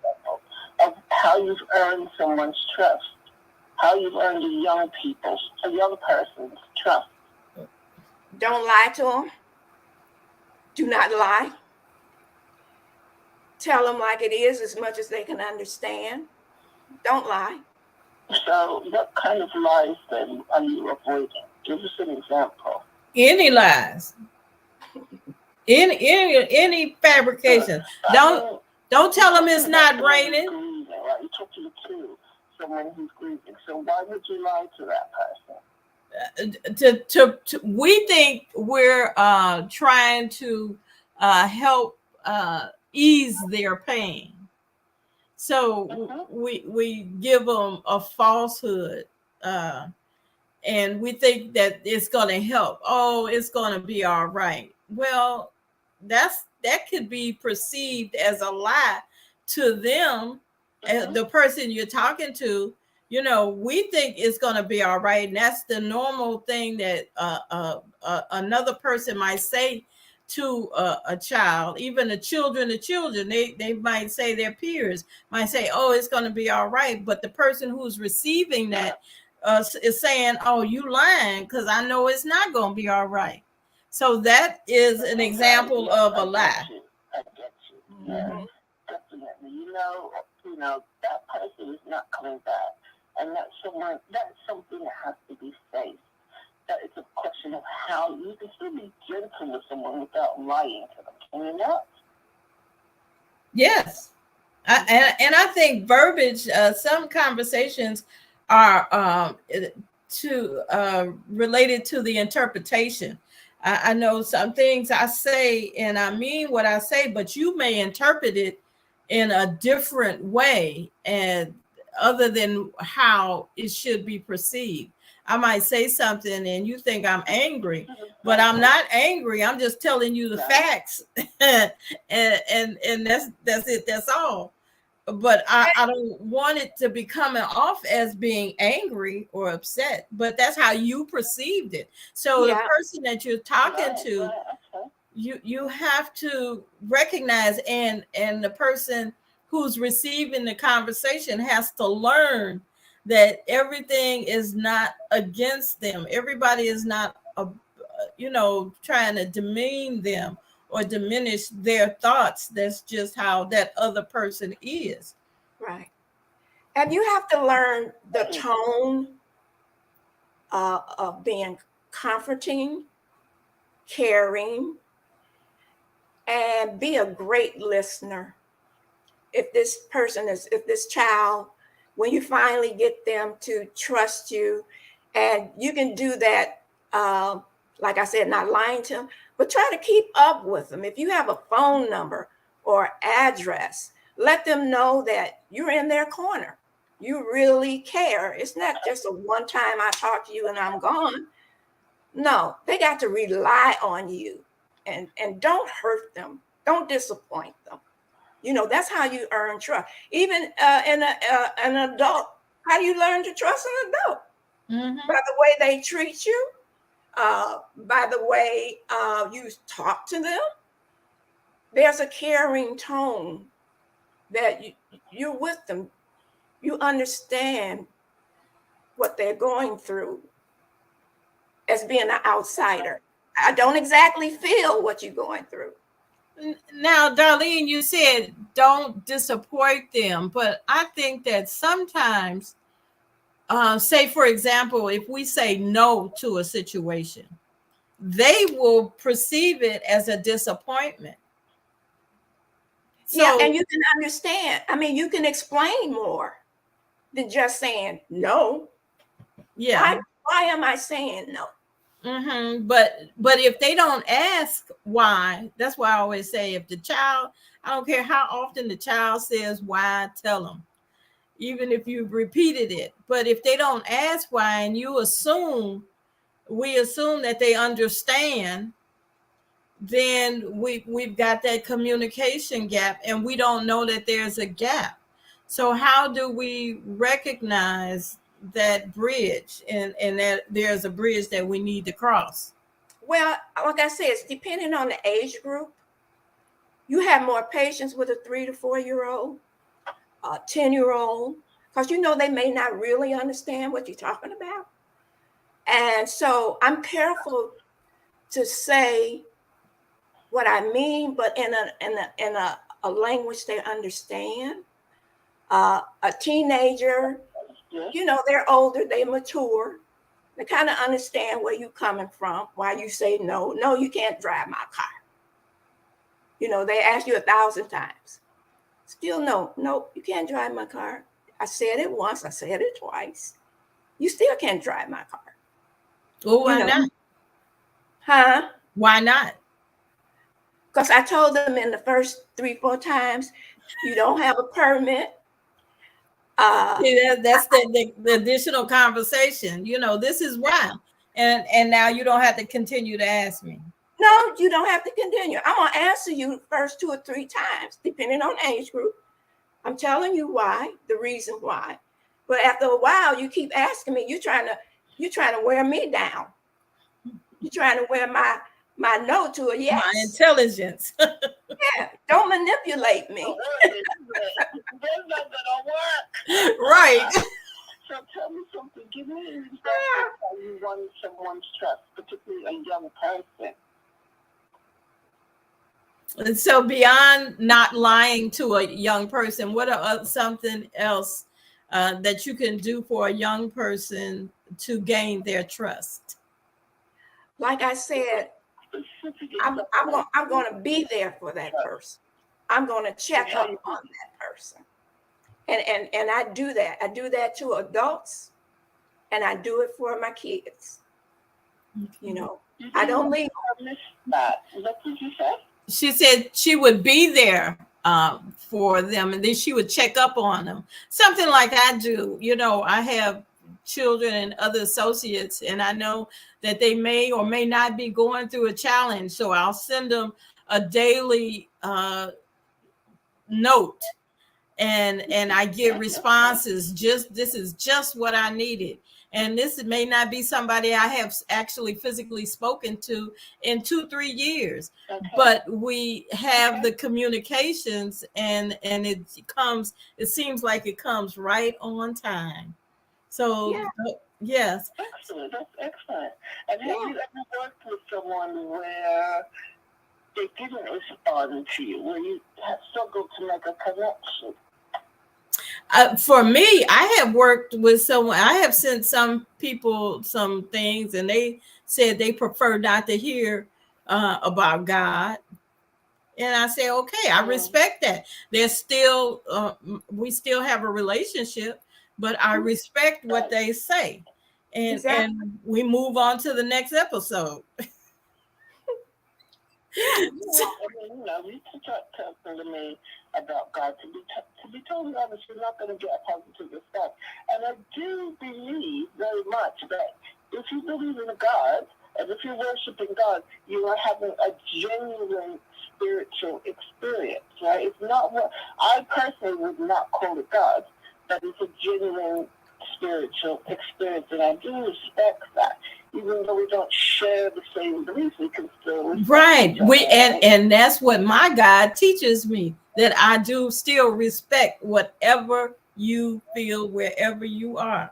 I respect that. Yeah. So now it's almost time. We needed another 2 hours.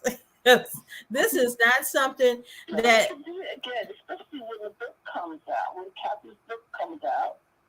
Yes. She's definitely welcome to come back again. Oh, wonderful. We appreciate, she appreciates that, I'm sure. So Darlene will share that with Cathy when the book comes out, that Zhana wants to have her back on and talk about the book and continue this conversation, because we are life changers here. We are the female solution. We've got to give the world, this is www wide world web. So no matter where you are in the world or the universe, you can always tune in to the female solution and get help for your life. Thank you so much, Zhana. Darlene, did you want to have any last 2-3 seconds? Grief is real, and there is a solution. Great. We appreciate that. Zhana? I just want to thank you very much, Darlene, for joining us today and sharing your wisdom with us. And I'm going to give my thanks to Cathy as well. I'll drop her a line. you have so much wisdom here on this call today. It's really heartwarming, and thank you so much, Deborah, for stepping in and helping with the technical side. That's not my favorite side. Thank you for that. You're so welcome. Thank you for giving me the opportunity, Zhana, and thank you for this platform. You are definitely a force to be reckoned with all around the world. That's delightful. Good evening. This is the first Saturday of every month. Success Strategies with Zhana. So do join us again. Thank you very much to my guest. Thank you if you're listening in. And I'll see you again next month. Yes.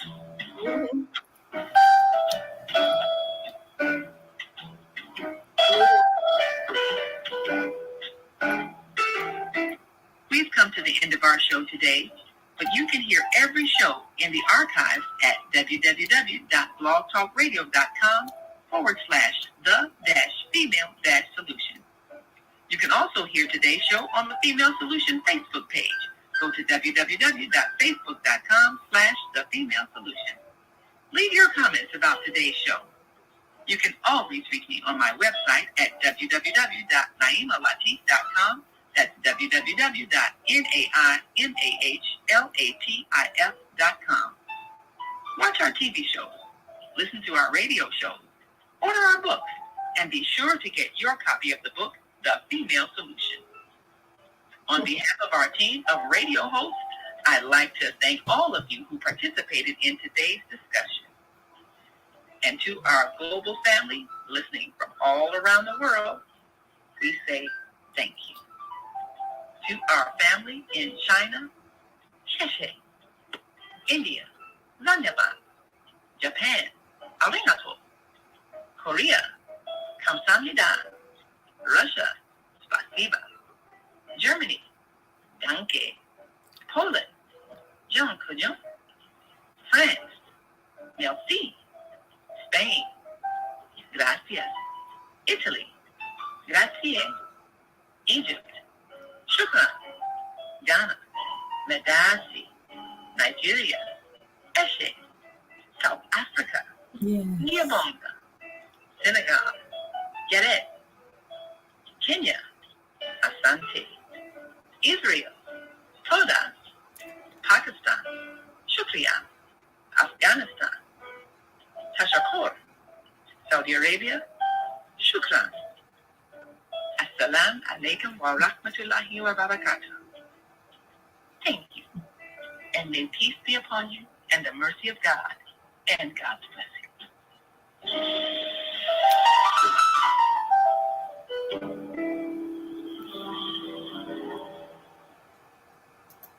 Yes. All right. Oh, what a wonderful time. Radio. Goodbye. Oh, I just enjoyed the show. And I know that we will have you back again. Actually, we'll talk more, maybe the third Saturday. That's when I have my grief support on third Saturdays. I see. Well, I will definitely be speaking on it. I am the travel guru of the team, and I believe that we can relate travel to anything. And I definitely know that travel helps a grieving person.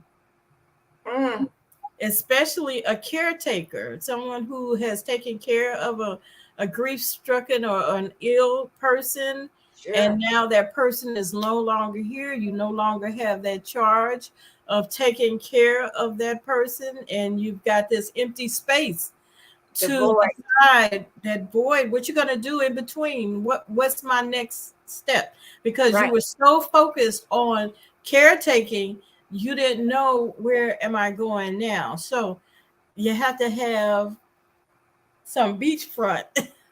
Looks good to me. Looks very good to me. It's so inviting. Yes, it is. So we truly appreciate everything. I will have Naima put up on our wall, our Facebook page, the flyers that was shared to me from Darlene, from Cathy. Yes. And so we could have our visitors to our page see them and get that information. And then we'll have you again come back and talk about that circle. You know, how you start off with the empty circle and how you put things in, and the butterfly. And we didn't talk about the homelessness. Our Monday person, Zelda, a Monday morning mindfulness, she is a big component of our homelessness here in the Chicago area and worldwide. So yes, there's some conjunctions that we can do. I'm sure the two of them can get together and do a big show on homelessness and how we are going to help solve that worldwide challenge for those who want it to be solved. Tell her to resolve this issue with the immigrants coming in. Well, you know, I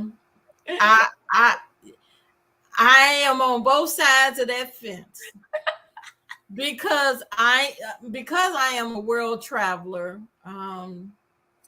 I've seen this all over the world. I've seen homelessness all over the world, and I've seen we here in the United States don't know how good we've got it, right? Because this is all we see. But there's dissolution in all parts of the world, especially in the third world parties. And if you've got a group of people that's traveling from so far away on foot, so to speak, and just to get here to touch the ground because they believe, because it's been put up that this is the place to come where you can make your dreams come true. Well, yeah, that is true to a degree. And then we as people have to stop being crabs in the bucket and learn from other people how they help each other. You know, we have to know how to help each other. And yes, the government does what they do, and it's not good, but we have to learn how to help each other and not fight each other on situations.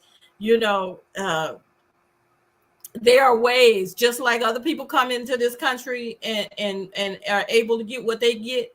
We're in this country. We have to learn how to work the system and not say, oh, it's not for us. Yeah, it's for us because you got to make it for us. And the fact that you did not go to vote. Let's not start on that. I'm just saying, you know, it's below 50%, and you concerned, you know. This is how the structure is. You know, we got to go with the structure until we can change the structure.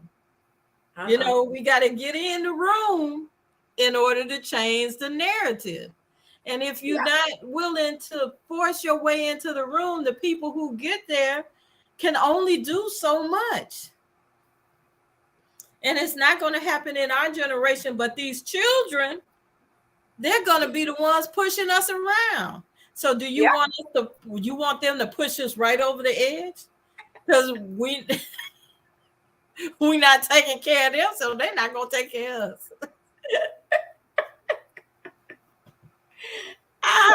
Lord have mercy. That's all I say. Lord have mercy. Yes, that's where we get our strength. God,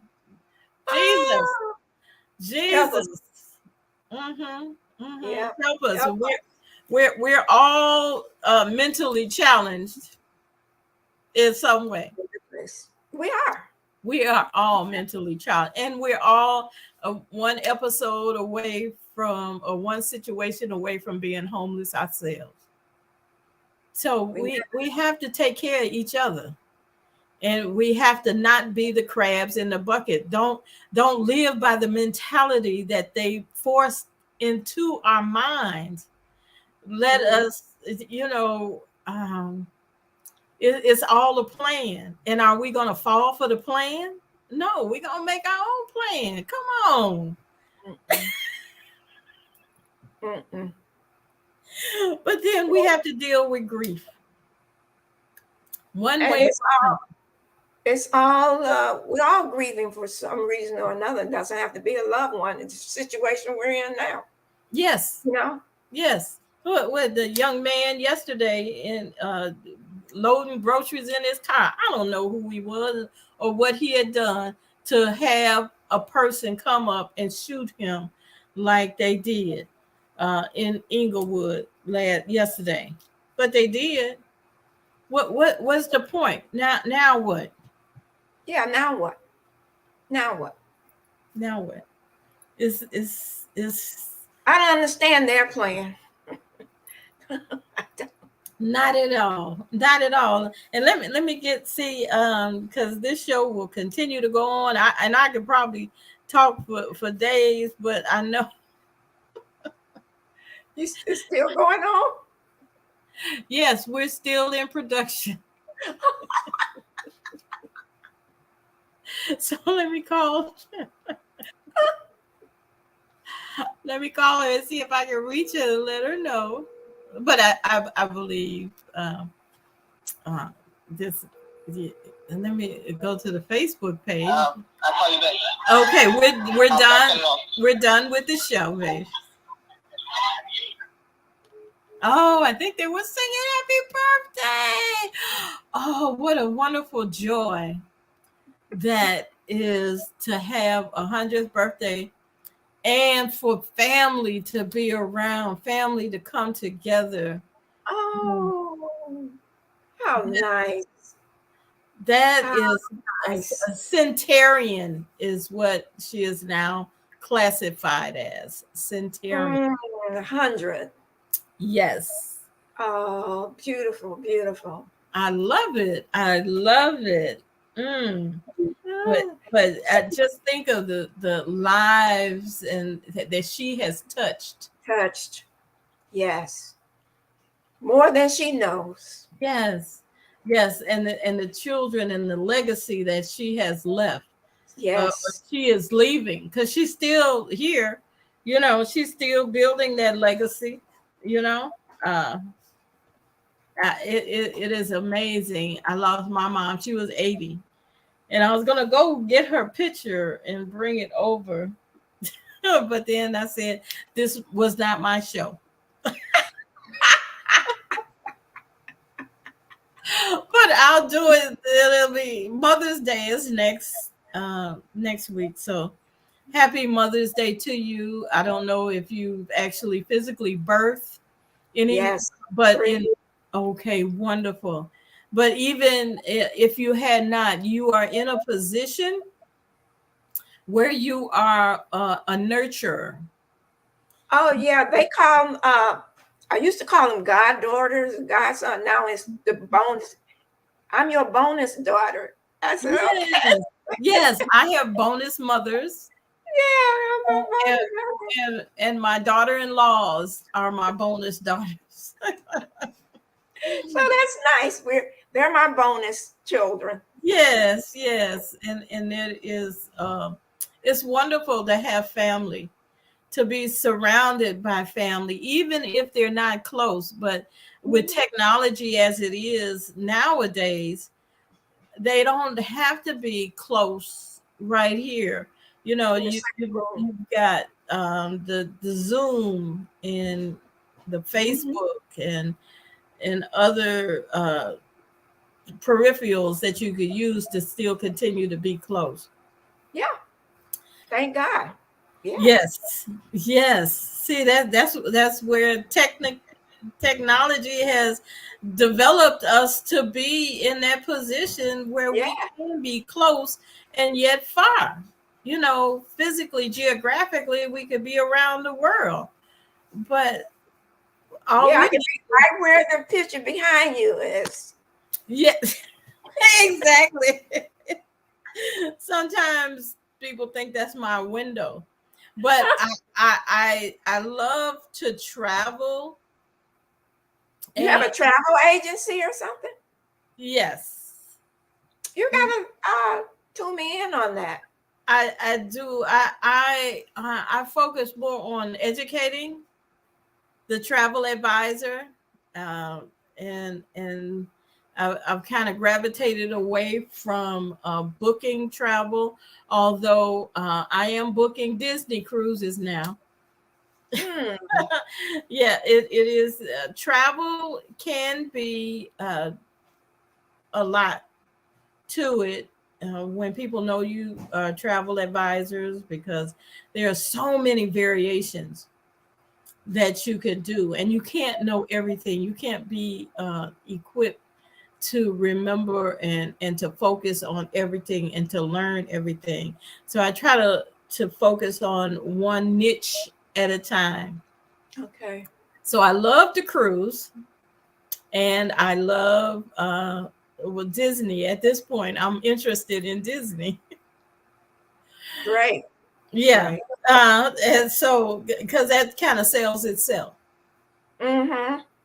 Yeah. Mm-hmm. Okay, I'll do Disney, but I prefer to educate those who are interested in having a shift in their everyday lives, not necessarily doing what they going out the 9 to 5, being flexible to have time to spend with their families.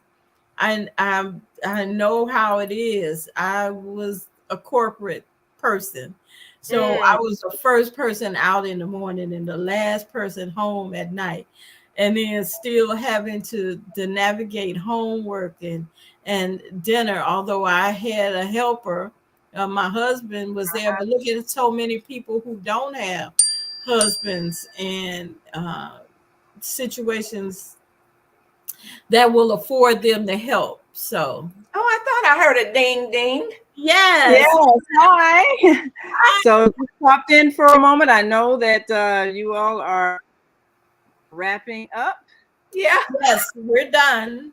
We were just So we want to thank everybody who listened in and watched in, and we will see you all next time. Of course, the third Saturday of the month, we'll see Deborah. So make sure you're right back here on the Female Solution Global Radio TV show. And thanks to our host today, Zhana, who joined us live from London. And our guests, of course, Darlene Lewis and Cathy Ann Ellington. We appreciate you all so much. And we'll see you all next time on the Female Solution Global Radio TV show. So, Deborah, you want to hit the ending? I would. Well, I already did.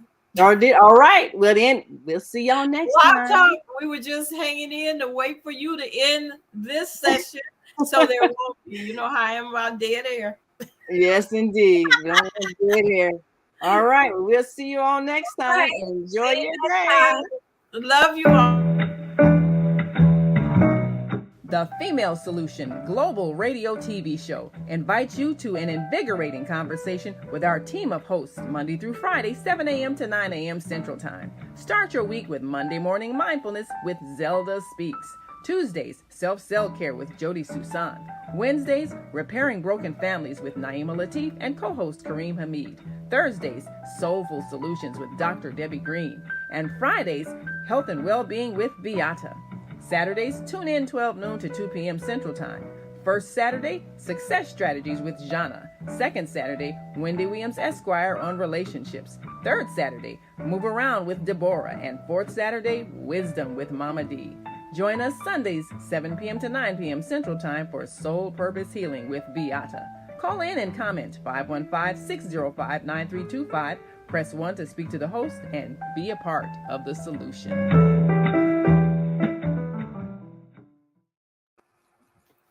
Okay, bye-bye.